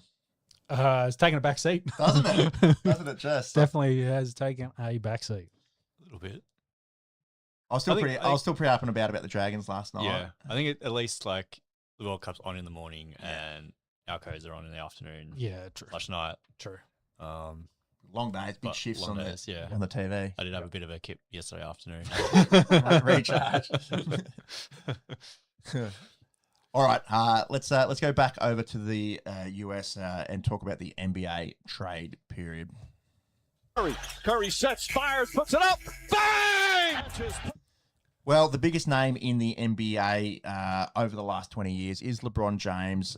He's 41 years of age, and he had waited until son Bronny gets his guarantee with the Lakers to make some sort of announcement that looks like he's probably going to leave the Lakers, aged 41. I think he's a free agent, and he said he has no intent to re-sign with the Lakers. And it looks like the Lakers have kind of moving on as well, with what they've been focusing on. So yeah. So the biggest question then, probably in the NBA at the moment, is where does LeBron James end up this season? Yeah, and I think by all accounts, he wants to compete, he wants to win again. So probably look at all those playoff teams last year, and any one of them might be interested. It's just where do you take a 41-year-old LeBron and put him? Is the question? Is he going to be part of your big 3 or 4, or is he more of a role guy? It depends where he goes, doesn't it? Yeah, exactly. And then his intent, like what he wants himself to actually do too. So I think LeBron could be 50 and he's never going to be a limited minutes off the bench kind of guy. I think wherever he goes, he's still going to be a pretty big part of their team. I suppose this year was strange in that we didn't see a massive run of health for LeBron. You know, missed a lot of the start of the year with that nervy back issue, and then we're so used to him just pulverizing his body and actually sort of prioritizing his body and not blowing up too early in the year. Bring that, share the screen there because Cleveland has actually it's blown back up. Become the favorite as the next team. I think. I don't actually know where this is from. Who knows? Who knows? It's a graph, mate. So well, no, it's from Kelce. So they're Polymarket, etc. Equivalents of prediction markets. Just scroll it up a little bit so you can see because we're blocking the other way. Scroll it. Jimmy, stop touching things. Scroll it down so we get our mugs out of the way. Yeah, that's better. That's better. So Cleveland is that you should line just scroll a little. Yeah. So the colours. Orange. There you go. Philly, is orange. Yeah. Yeah, well, there had been, Philly, I think, came in this late. There had been a lot of talk about Golden State and, getting AD across there as well and creating the Unk squad with Curry. But Holden State. Yeah, Holden State, yeah. But I don't think that's really dropped off blocks of that. And then, Miami's kind of switched in there now. So the Heat was another one. 76ers, potential, guys that could join other guys to make big teams. And Cleveland kind of hadn't been in that sort of space there. But again, to go back to Cleveland again, the retirement tour. How's the story, right? Yeah, the boy from Akron returns and takes them to one more for a city that it's outside of LeBron James has suffered. Yeah. But also, does LeBron want to go back to Cleveland after living the whole life in LA? LA or Miami kind of probably seems more likely kind of location for him. So, yeah. We've got the LeBron Cleveland jersey up behind us. I think it would be an awesome story. And you've seen how Cleveland have trended, in the right direction in the last few years and have finished in the top three in the East in the last 2 seasons and have lacked a little bit when it comes to playoff basketball. If you've got someone that you don't need to play 80 games throughout the year, that can then come in and turn it up, in May, June of 2027 and make a bit of a run. Yeah. That's an awesome story, I think. But it's going to be everything, I suppose, in the NBA offseason. Speculation now and a huge announcement when it did sort of come public earlier this week. Another decision, so we'll just have to wait. How good are the memes? All I've seen this week is memes of those 2 people at the top of the Empire State Building flying their flag and then just that meme turning into anything. And then LeBron joins local footy team, New South Wales Police Force, whoever, Green Bay Packers, everyone is getting on the we've signed LeBron James chat. Watch this space, and I'm sure by the next podcast or 2, we'll have some more definitive answers because, we've had the draft and season starts in a couple of months. Yep. 2.5. Yep. 2.5 months. So I assume there'll be a decision relatively soon, probably in the next week or 2. Yeah. The Lakers, though, if you follow that trend, as we're talking about them, their team. So Austin Reeves gets the 4-year max contract, which I think ended up being $185 million. So that's their focus now. So with him and Luka, they do trade away Ayton, and who do they trade back? They switched centers essentially. Who did they get back? They got Walker Kessler, and I think they gave him a big deal too. So that's kind of them changing that team look and dynamic. Yeah. What's the nickname of the New Zealand soccer team? That's who the Lakers are now. Yes. Definitely. So DeAndre Ayton moves over to the Wizards and they are preparing for life beyond LeBron. Yep. And on paper look pretty good. Mm-hmm. So be interesting to see how the Lakers look in the post LeBron era. It's certainly Luka Doncic's team now.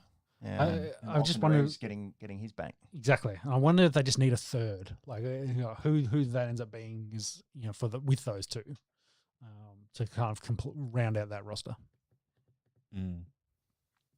Bit of movement from other big name players. So let's start with Giannis. Yep. He's probably the first big one. Yeah, it's probably the first massive name to move. It almost feels like old news now, but yes. oh yes, you have to keep scrolling down there to find the Giannis trade. Yeah, he's right at there. Start. Who do you think won this trade? Well, if the Heat end up winning the comp next year, then probably Miami. But they gave up traded a their lot. whole team. Pretty much their whole team like to 4 guys to get an three older player. firsts, pick swaps. Yeah, I think the overall package for all the trades so far, it was the biggest. So, they did get Bobby Porter as well, but they trade for 3 firsts, do a pick swap in 2030, and an extra second rounder thrown in. So it's a big package. Does it blow your mind that you can trade picks 7 years ahead? Like that, it seems like so far away. Hey, 2033, but. I suppose in the NBA as well, we only get 2 picks a year. Well, it is like a little different to the NFL. Yeah, well, if you look at the NBA landscape as well, and we're talking about how basically the whole league kind of changes. There's a big kind of turnover, and there's a lot of big faces moving to new clubs. I think it's always a win this year kind of league. Yeah, This is there's no dynasty or franchise building like yesteryear. Yeah.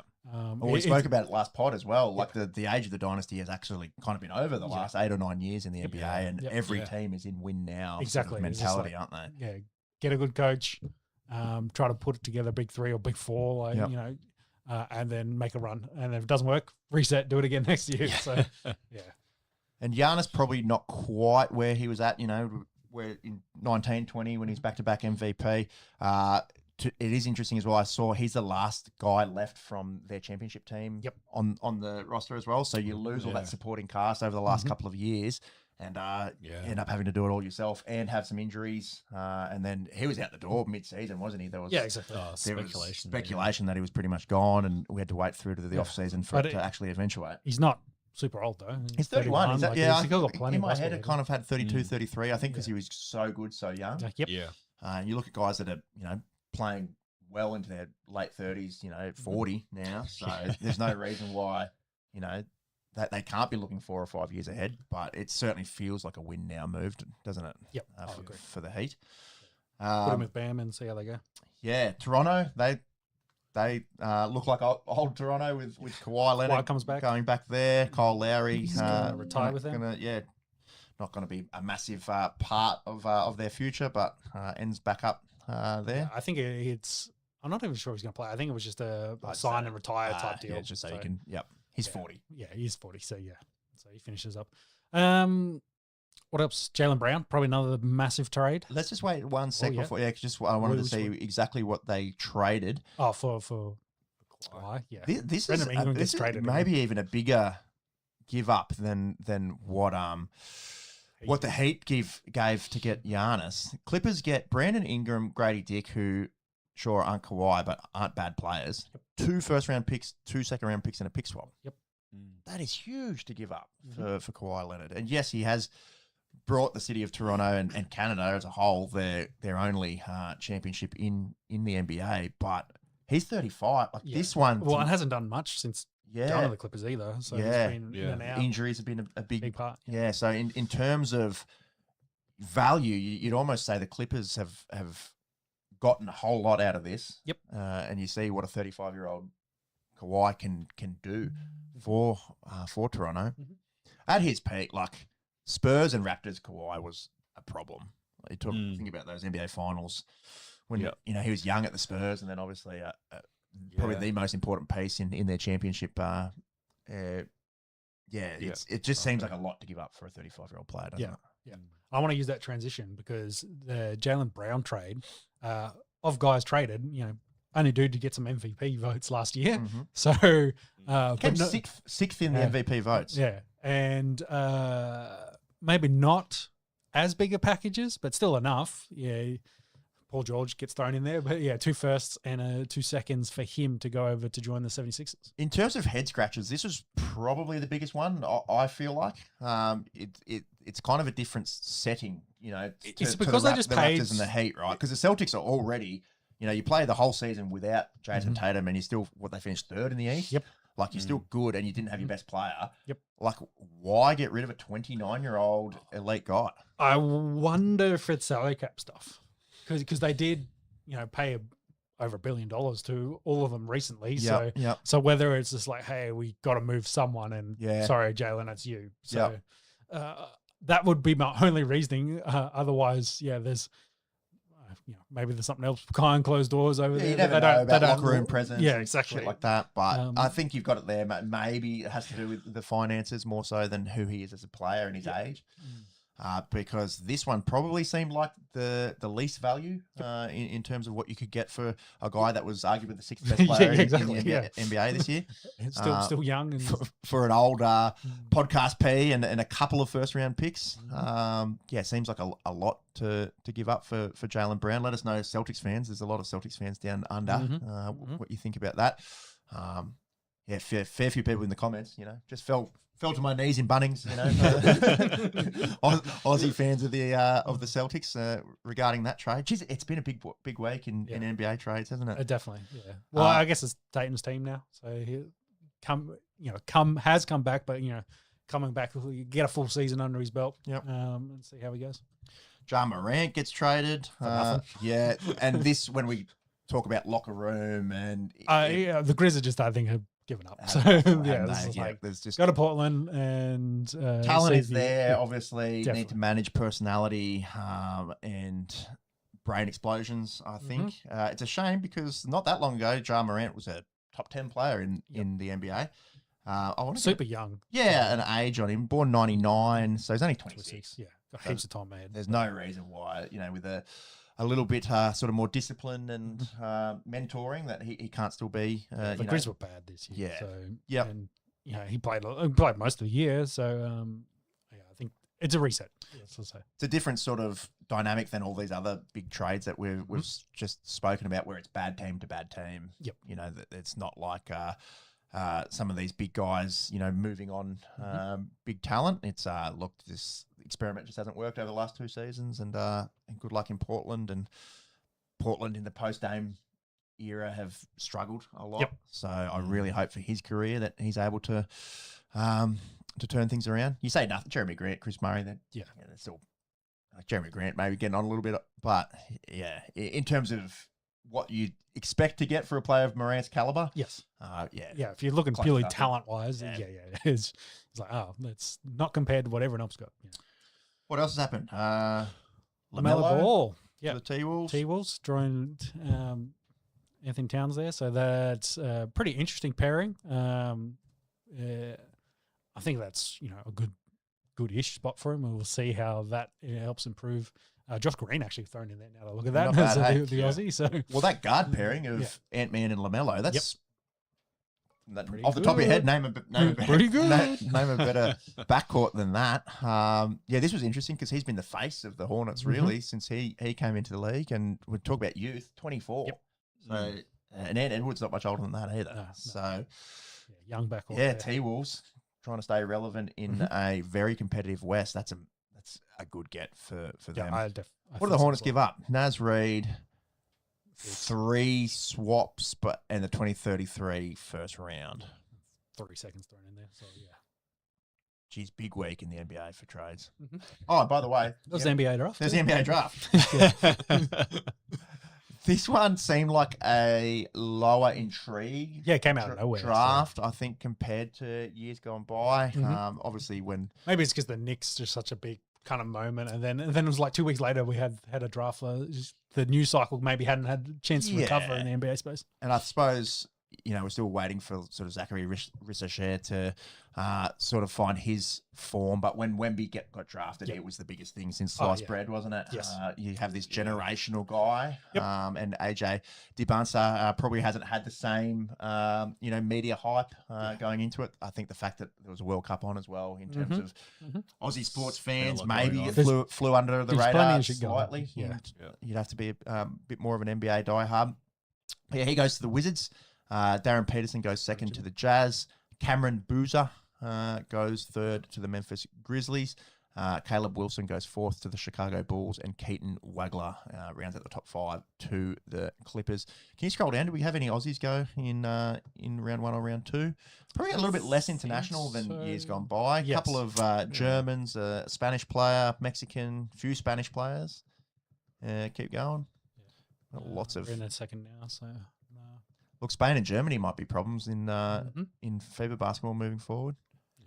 This is why we didn't hear anything about it in Australia. Probably. Yeah, it's a heavy US base. Yeah. No Aussies drafted this year, unfortunately. Yeah. And we'll see what those top picks can be. Yep. Usually speaking, you look at like converting top 10, top 12 guys, the lottery type picks into, I thought this was an interesting one. the OKC one. Oh, no, OKC. Yeah, because they had Chet already and they added another 7-footer. Can you click on him? Ade Mara. 7'3". Yes, they've got 2 7-footers now. Wow. Added Zaragoza, another 7. Spain. Yeah, But right. is that just a luxury pick? Like, I don't. They traded to get him, didn't they? Yeah. Well, they had a pick traded at some involved point. in a trade previously. Yeah, at some point. Who knows? That might have happened 7 years ago. Yeah, that's right. Look at it You as can well. We click don't on it follow there. any college hoops. Michigan, that? Michigan, 9, 11, 12, all out of that same Michigan program. All right. So they got that pick. 20. In the SGA Yeah, 2019. Yeah. for Paul George. Yeah, so it was 7 years ago. This is 2019. Yeah, right. that's nuts, hey, how it works. Just sitting on that for 7 years. I don't think anyone. BYU losing fair few Michigan in there. Yeah, 3 in the top 12. Yep. That's nuts. Yeah, let us know if you kept an eye on that NBA draft. Obviously, it flew under the radar a little bit for us, certainly across our trades, but yeah, didn't do heaps of research on the NBA draft, given what's going on in the world in sport at the moment. Let's go over to cricket. Australia hasn't been playing much meaningful cricket recently, but Take over, Jimmy. there's a big one here. Ben Stokes announced his retirement during the week, and it came at a pretty unusual time. Well, I think mid-innings Yeah. in the 3rd test in New Zealand with a game that was live. Yep. It's not like this game is gone, the series is gone. This is a bit of an FU to the ECB, I think. And they send him out as an opener as well. He sends sends himself out. That's the biggest middle finger of it all, I Isn't reckon. it? And then you see the first 2 shots that he played, Yeah, he like just- just Bazball slop. And Ricky Ponting, well, he's out now and he made 30. You know, like that comes to mind. He's made 30 off 20.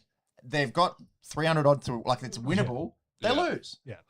and this is just Bazball and England over the last 3 years in a nutshell, isn't it? Yeah. And they lose a home series to New Zealand. Well, I wonder if because we did talk a little bit, I think, about the curfew, the whole security thing. Yeah. Which by all accounts sounds like he had really no involvement Correct. in. He was just there and maybe a bit late for curfew. But You're still the captain of England. he's still the captain, yeah. But they've obviously belittled him and gone after him a fair bit as well in that process. He's got the shits and he's going, yeah, I'm done. Yep. I've had enough. Thanks, guys. And I wonder, is he done as captain? And we're going to see, as I spoke about at the top of the show, a John Farnham-esque return. Yeah. And he's Well, he said he's lining up retired against from us. international cricket. Yeah. Like he's just like, I'm not playing for England again, kind of thing. Like they're playing T20s at the moment, and I'm pretty sure he's not in it. So Yeah, absolute bombshell. Absolute bombshell. And New Zealand. like he's still, what is he, 35? I still think 35, he had, he could still play a fair bit more cricket. Yeah, like, born for June England. 91. So he's literally last month turned 35. He probably has a couple of good years left in him. Hard on the body, I suppose, being an all-rounder, being a captain, it's a lot for him to take on. And I said to you when it happened, where does he rank all-rounders all time? Jacques Kallis is Bradman. He's in tier S by himself. Yes. And then you can argue over where else players fit. I think there's a fairly strong argument that he's top 5 all time, all rounders in Test cricket. Yeah, statistically wise, I think he's pretty close to 2. So yeah, like you say, Callis is just so far ahead. But What was the stat? There was only 2 that had made 7,500 runs and taken 250 wickets. Yes, So yeah, only it was him and Callis. Yep. To be fair, Callis is 13,000 Yeah, he had another at 6,000 plus. 57. Yeah. So we're not comparing Ben Stokes to Jacques Kallis, but then if you wanted to start throw throwing Stokes' name in the conversation, all-time all-rounders. You know, I think from 2 down, it's up to debate, isn't it? Yeah, click on that, Jimmy. We looked at some incredible numbers, from Texas. Sir Gary Sobers back in the day.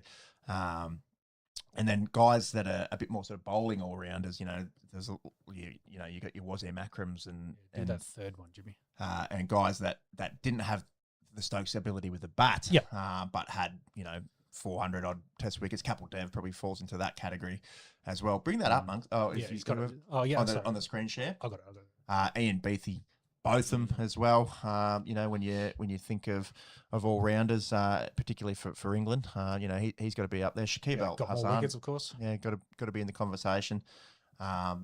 There, so yeah, what have we got up there? 1,000 runs and 200 wickets. And Stokes is third on that list because it's sorted by runs. He's just below Sir Garfield Sobers. Look, after Callis, I'm all ears if you wanted to make an argument for certainly being top 5. I'd hear it, but I think the way that he goes out is going to be a bit of a stain on the legacy, right? Yeah, because the cricket that they've played over the last 2 or 3 years under Brendan McCullum has been awful.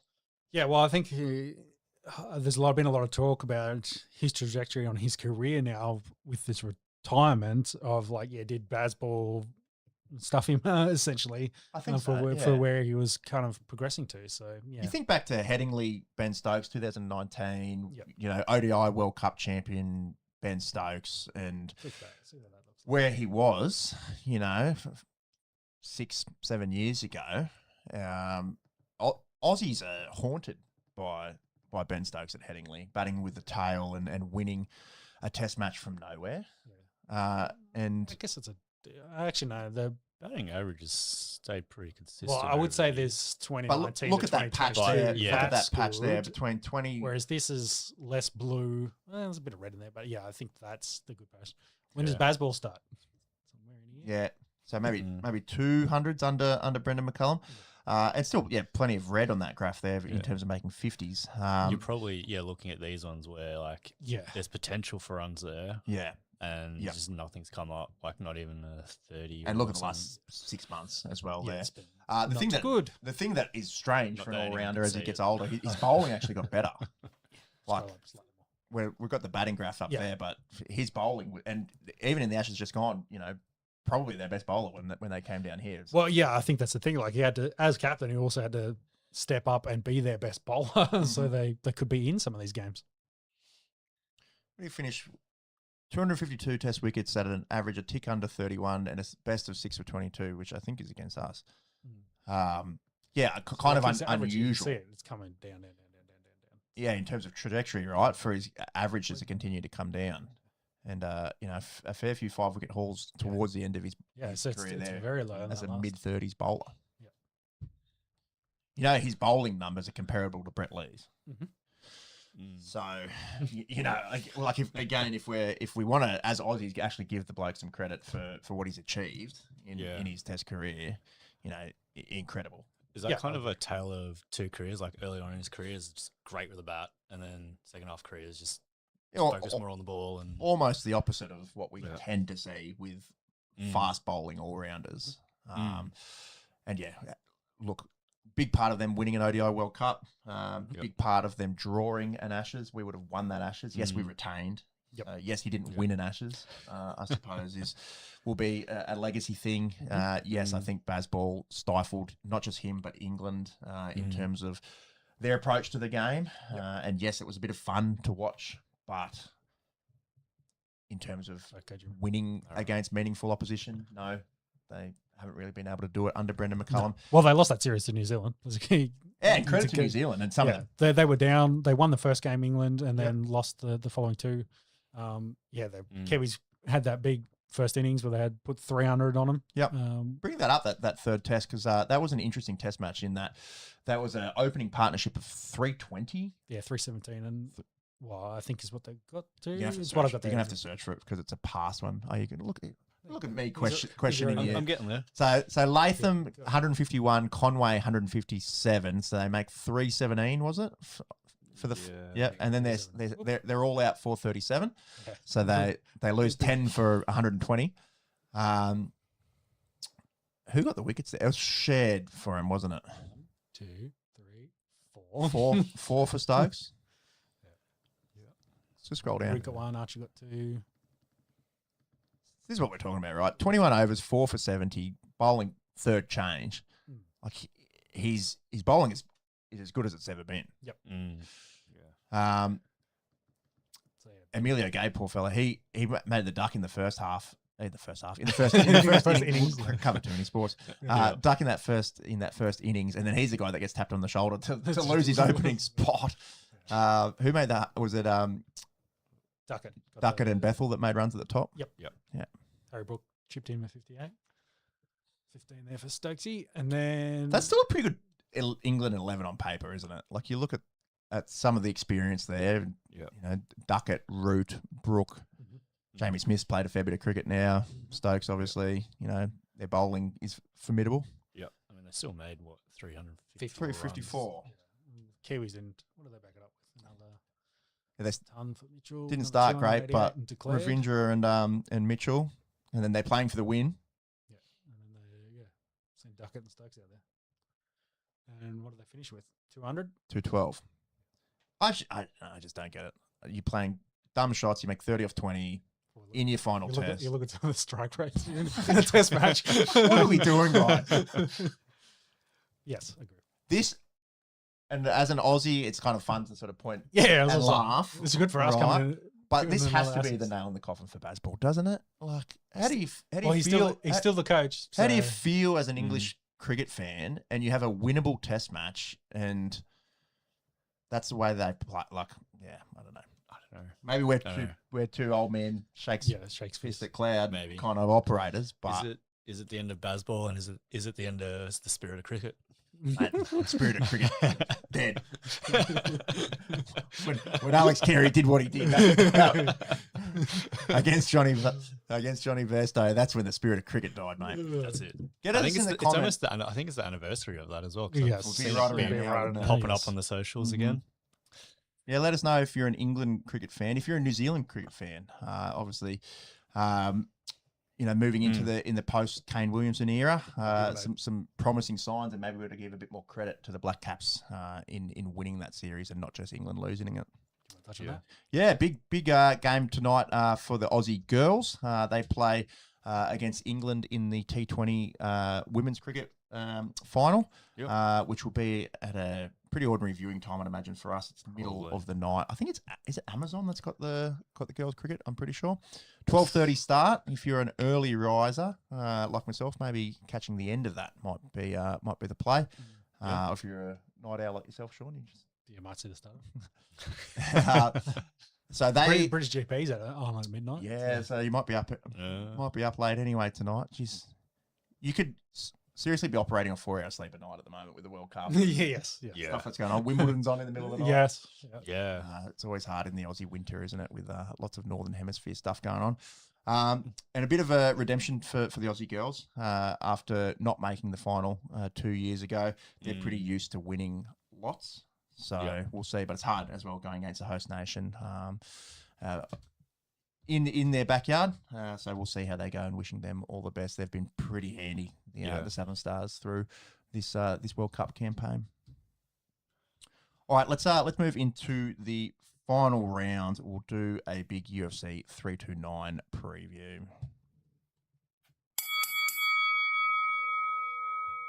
We are a week away from the long-anticipated return of Conor McGregor. He's going to fight Max Holloway at welterweight in UFC 329.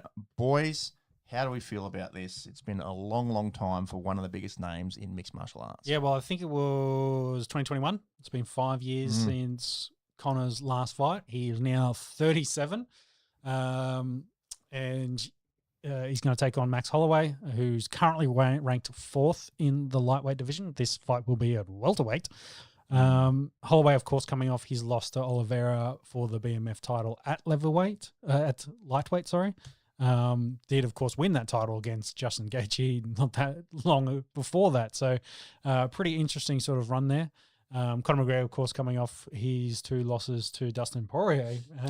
How weird! Like the world just works in circles, doesn't it? Like, exactly. And lots spoken about Conor McGregor, outside of the octagon in the last few years, and is he off the rails and all kinds of stuff. And then obviously he's been able to switch back into fight camp mode, and presumably is going well. And I'm looking forward to watching, the UFC countdown, which should come out probably tomorrow. Very soon, because we're a week away. A week out, on YouTube. Yeah. But one of the biggest names coming back. So massive for the UFC, coming off Freedom 250, which we spoke about last pod, as being one of the best UFC events, I think, in history. Politics aside, if we're just looking at the sporting, event that it was. In-cage entertainment. Yeah, the 7 knockouts, Gaethje going out as a 6-1 underdog and winning against Ilya. To have that, coming off the back of that into... arguably one of your biggest names ever returning. Dana be licking his lips with what they've been able to achieve with the UFC at the moment. Yeah. Oh, definitely. And it's actually been pretty. If you go back and look at some of the big cards, like the big number cards, Conor usually was on the one after it because you kind of get the big hype from that, and it leads into, hey, we've got Conor on this other one coming up, and you keep the momentum, keep it rolling. Interesting fight though. They did fight in 2013, so with Conor McGregor getting the win there in the featherweight division. Considering they're now going to do this in welterweight, there's a couple of unks coming back. You'd think it'd be interesting. The take I think of seeing people is Holloway will be strategic in the start. Got to deal with Conor's power early, but then probably take over with his volume as they go deeper. So it'll be, interesting to see how this fight goes. And 5 years out of the cage is a long time. So, yes, it is. And it's not like Holloway hasn't been doing anything in that time frame. So arguably the best he's ever been. Yeah, so it's going to be crazy to think a about. bit of a step up. And whether carrying that extra size is better for him or not, I don't know. We'll see how that kind of plays out. It's an interesting one. I've got the top 5 highest pay-per-view buys for UFC history. Conor McGregor features in 4 of them. Yeah. So Khabib versus... The top 4 as well. Versus Conor at UFC 229. Dustin Poirier, one of them. Nate Diaz, one of them. Dustin Poirier, the other one. You got to go down to UFC 100, a whopping 17 years ago in terms of pay-per-view buys before Conor McGregor does not feature on it. So a massive, massive story. The next one down, the non-championship events as well. Yeah, 1, 2, 3, 4. It's all Conor McGregor, which is crazy. It goes to show, I guess, someone's personality, not to take away from who he is as a fighter or who he was as a fighter, in terms of selling fights. Just the marketability. Marketable. He's the UFC's biggest star ever. So there's no doubt about that. Yeah. So the co-main in this is at lightweight. We've got BSD. I think he's on a 4-fight win streak, taking on Paddy Pimblett, who's coming off his loss to Justin Gaethje. This is a 5 versus 9. So Paddy Pimblett is a bit lower there. So it's a 5 versus 9 ranking fight here in the lightweight division. So that's pretty interesting. BSD was on that big streak, and then he himself ran into Dustin Poirier and had the loss there. Paddy Pimblett's probably been fast-tracked a little bit, so we'll have to see if he can actually achieve it here. Although since that Poirier fight, he then did lose to Renato Moicano, but since then has beaten Dan Hooker, Dariush, Mauricio Hufi. He's on a 4-fight win streak, and he's only just coming into his prime. He's only just turned 30, BSD. So you've got some 2 of the younger or guys coming into their primes with Paddy Pimblett as well. That'll be a great fight. Yeah. I think this card's kind of rounded out with a bunch of good ranking fights because you got bantamweight there with Sandhagen taking on Batista. And that's 4 versus 5. The flyweights have got Reveal versus how do you say his last name? Kavanagh. Yeah. And that again is also 4 versus 5. And then you've got the King, Bobby Green, taking on the young fella. I saw a stat that there's like 4 hours of cage time difference between him and Terrence McKinley. Bobby Green's not getting any older. Terrence McKinley's had a couple of highlight finishes himself, but I think, is he 1-1 recently? I will check his record recently. Yes, he is.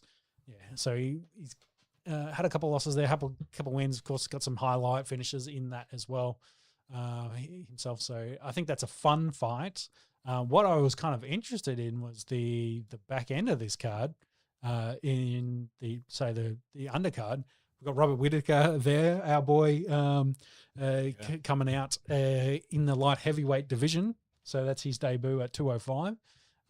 So, of course, he's unranked in that. Gabe Stevenson gets his debut in the UFC at heavyweight.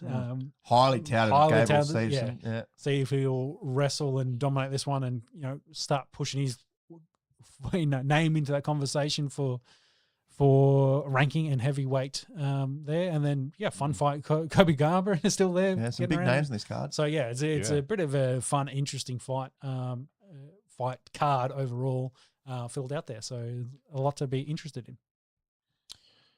I'd expect this to do good numbers, as we were just talking about. And then, like you said, the depth, I suppose, of quality fights on this one is pretty extraordinary, going down even into the prelims there. So we're a week away. Yep. Week away. We'll see when the UFC countdown comes out and weigh-ins and all the rigmarole that happens, I suppose, in the 48 hours prior to big fight events. And this time next week, actually, it's approaching midday here on Sunday down under. We'll be tuned in. Oh, definitely. A little bit of boxing news in Alexander Usyk. Yeah, huge news because he's decided to vacate all his belts. So the WBA, the IBF, the WBC, basically his unification of all the belts, he has decided to vacate them and has announced that he's going to have one more fight, his retirement fight. I'm not sure if he said it, or if it's his camp of that. They've basically put out two names, being Deontay Wilder or John Jones for that. So, that's what he's interested in to finish up his career, which would be it's hard to definitely in this era. It's hard to go past the fact that for these last 10 years, he's the best heavyweight in the world. Never lost. And we'll go into that conversation against the greats of Mike Tyson, Muhammad Ali, etc. in this division of being absolute dominant champions. I can see why, UFC fans would like to see the John Jones thing happen. Yep. True boxing fans, I'm sure, would like to see the Wilder Usyk fight, which has never actually eventuated. Finally, he's fought everyone else, and like in this generation of top heavyweights. Wilder's the one he hasn't, but it's not like Wilder is say banging down the door as much for. Well, he's 40 himself as well. Yeah, for a heavy for like a in a title fight contention. I guess another reason why he vacated, but I think Usyk's looking for interesting challenges. Like Rico himself, he just fought, isn't predominantly a boxer, is he? He's a kickboxer. He was world champion kickboxer that's kind of stepping up into the and held his own. A very, very cool fight. But I think Usyk's looking for those, fun last things to put on the resume before he calls it quits. Yep.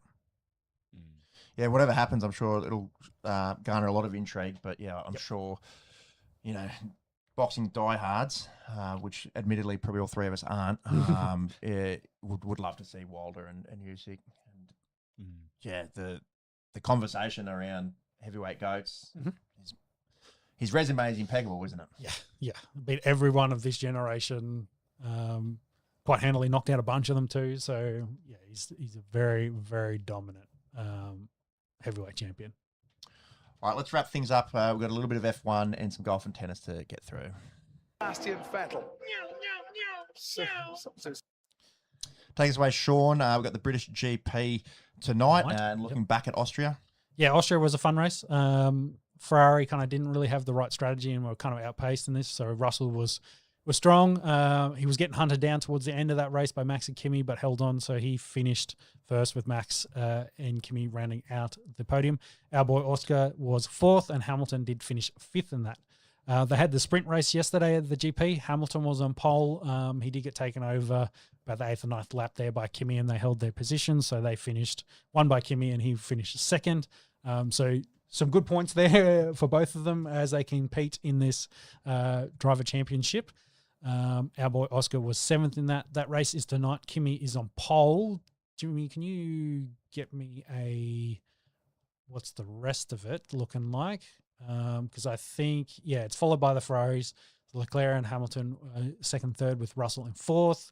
Oscar, our lad, was all the way down there in 8th. Oh, he's behind Max Verstappen, who will start 7th. So a bit of an interesting old GP, I think. You go up to, just you scroll up to the top for me. I just want to check. Whoops. Q3 times. Yeah, no, there's a big spread there. Within such an Oscar is within almost a full second. So a pretty decent spread there for that race. So yes, interesting. What are we at there? Kimmy still leads 179 points. Russell did leapfrog Hamilton after that win at Austria, is 136, but Hamilton is at 132, and the defending world champ is 50 points back at 85, and Lando Norris. So that's kind of where we're sitting at the moment for the F1 landscape. A big GP here, then 2 weeks to Belgium, and maybe they do Hungary, and then I think they have their big break, big summer break. Yes. So Antonelli pretty clear ahead of Russell and Hamilton, and then probably too far gone Lando, Leclerc, Piastri. Yeah. Hard to say at the start of the year.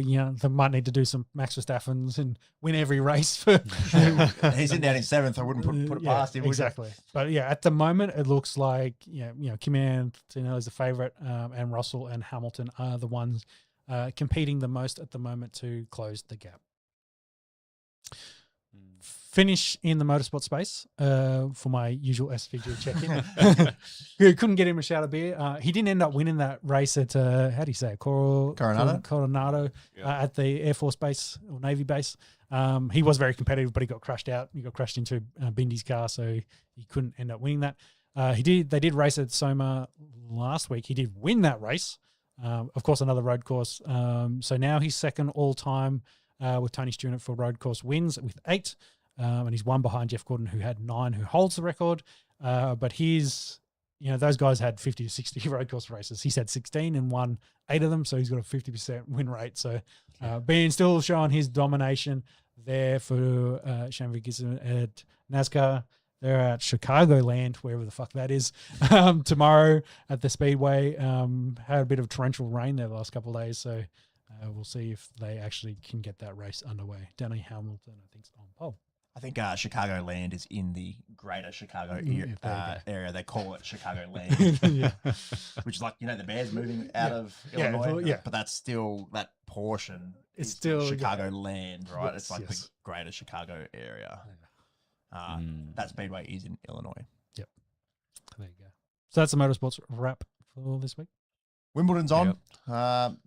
One of the biggest storylines, I guess, is Serena Williams coming back out of retirement, gets knocked off by Aussie Mayo Joint. Yep, and pulled out this morning from her doubles with Venus, with her knee. She's got knee fluid that was getting pulled out of her knee. Yeah, 4 syringes worth of fluid being pulled out of her knee. Wow. Be interesting, right? Because she's obviously looking at all these other GOATs and LeBron and Tom Brady and these guys that are doing stuff in their mid-40s. It's obviously hard, like, for women post-pregnancy, I think, as well, coming back. It's those other guys that we mentioned didn't have to take years off out of their sport. Don't have to deal with any of that. But is maybe taking a few of the headlines away from other people that are a bit more of a legitimate chance of winning it. Just scroll up there for us, monks, because there's some big names that are out already. So you look at Rybakina and Swiatek already Gonski's third round. But Sabalenka, Pegula, Coco Gauff, they're all still going. And they'll be approaching the 4th round games. Yes. But still some big names left there in the ladies. If you wouldn't mind going over to the men's, still pretty much all the big names still there. So Sinner, Zverev, Ogier Aliassime, the Demon for us, Taylor Fritz, Djokovic, all gone. So the only top 10 seeds that are gone are Ben Shelton and Daniil Medvedev. Yep. Have you guys seen the Nadal doco on Netflix just yet? No, I have not. Awesome. Yeah. Strong. Highly recommend checking that out, and just the battles that he had with his body and his own team, and the coaching with his uncle, and even mental health. Goes into all of it. But interesting from an era's standpoint in that, you had Federer come out, and then you had the Federer and Nadal era, and then you had the Federer and Nadal Djokovic era, and now we're coming to the end of Djokovic. Obviously, still being relevant. He's still a top 10 seed, and still alive here in Wimbledon. Yep. But he's got he's got a qualifier in Safulin. I'd be making I'd be telling lies if I could tell you anything about who about that opponent. Alex Di Minor has the 9th seeded Italian in Caboli. So wishing him all the best, and just seeing if he can go deep. Right, they're heading in the 4th round. So we're so used to seeing him in 4th round and quarters. We're just not used to seeing him right at the death. But it's hard, obviously, in tennis with the big guys now in Sinner and Alcaraz.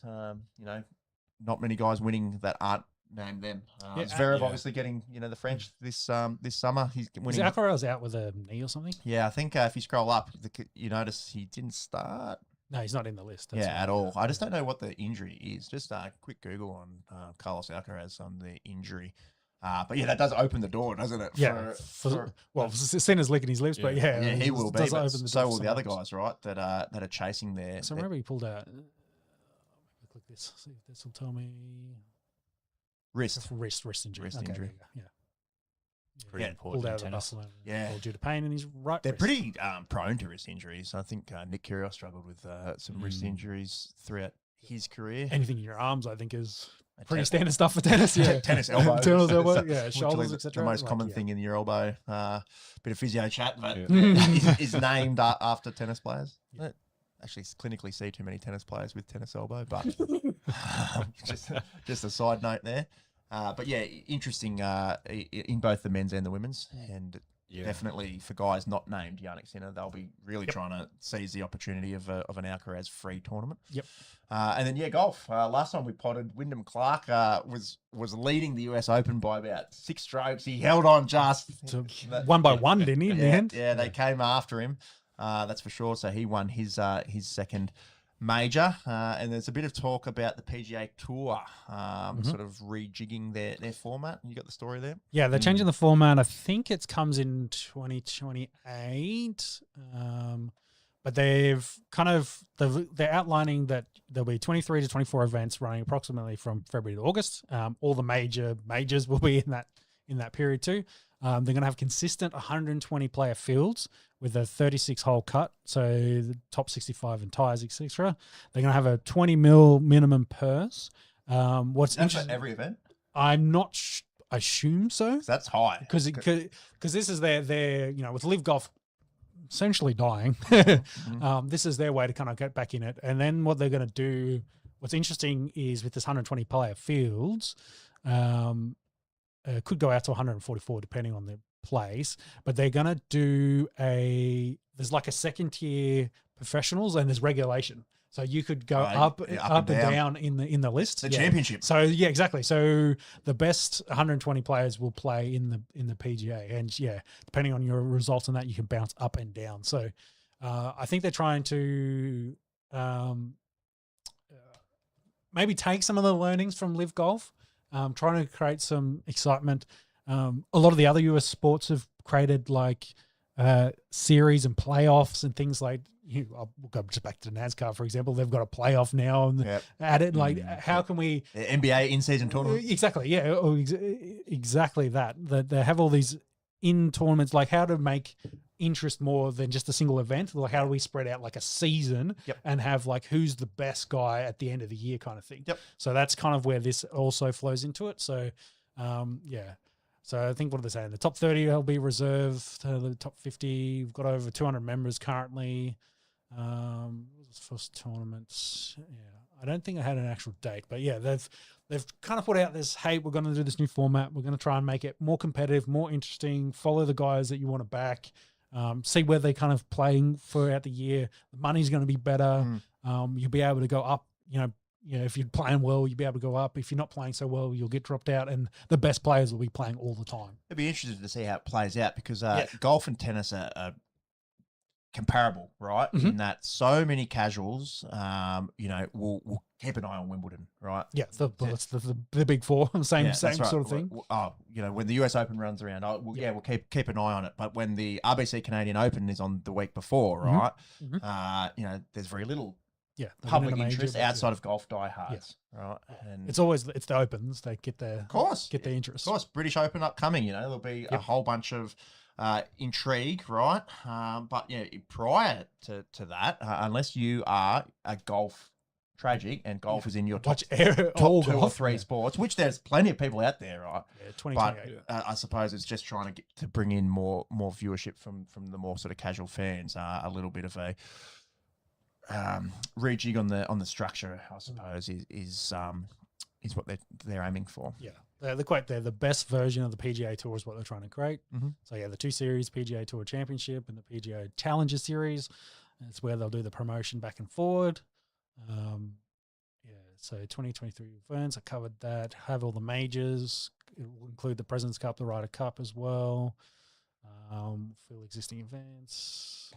Will boast of at least. So the Championship Series events, to answer your question, will boast a purse of at least 20 million and have fields of at least 120 players. Which is high, right? So it's high. I've got just on my computer here, if you can see, the week in, week out, there are plenty of non-majors which will get you 20 mil at the moment, like the Genesis, Arnold Palmer, the Cadillac, the RBC Heritage. There's plenty of events that have that kind of purse, but there's plenty that are around the 4 to 12 mark as well. Yep. And then, like at the moment, like the golf that's on this weekend is the John Deere Classic in Illinois, and the purse is 8.8. And if you look at the leaderboard there that you got on the far right of the screen, Glover, Hodges, Cole, Suber, Blair, Gim. Yep. For you guys as casual golf fans, yeah, not big names. Correct. Yeah. So I suppose that's what they're trying to address. Yeah, definitely. It definitely seems interesting. I was just reading the Last Chance series as well. So featuring 4 to 6 events played later in the season, where you get a limited number of the Tour Championship spots will be available. So you think of wild cards essentially that playing, putting some more meaning for those other guys to then be interested in. So I'm not sure how that then means for the Cameron Smiths of the world, how they're going to fit in. But they might say, hey, you got to go through the Challenger Series, win a couple of those events, and then we'll put you up. So. Yeah, make them go the tough road, but up and down, mate. Yeah. I'm kind of interested. I'd be interested to see how it kind of plays out and what sort of golf it produces. Mate, Jamie Vardy. Sometimes you just got to go score goals in League 2 and then work your way up, and then next minute you're scoring goals for Leicester and winning the Prem. Exactly. So. All right, that'll wrap us up, I think. Yep, Thank you if you've stayed without us for nearly 2.5 hours here. Obviously, a lot going on in the world of sport at the moment with the World Cup. Shame that the Socceroos bowed out the way that they did, but we'll keep our eyes now on the rest of the event. And will we see Argentina versus France? Probably. Or can we see a real dark horse? Could we see a Morocco or a Mexico or a Norway? Go to the semis or further. I'm sure there'll be plenty of intrigue throughout. Australia, not just Australia, but the world. But lots of early wake ups for Aussie soccer fans over the next couple of weeks. We've got Origin. Yeah, go Queensland. Go Queensland, says Sean. come on, you Blues. Laurie Daly, you're a genius. You're a genius if this pays off. Wishing Jack Bostock and the younger guys the best going into that massive moment for them. Yeah, absolute baptism of fire, isn't it, for some of the younger players. We've got Wimbledon. We've got NBA movements. Where will LeBron end up? We might have an answer for that in a couple of weeks' time. We might have more guided speculation as to where we're at the moment. And plus all the regular winter footy that we have down here. NRL, AFL. The Wallabies, they were close last night. Didn't even get a mention at the top of the show. Had a lead against Ireland, but went down by 2.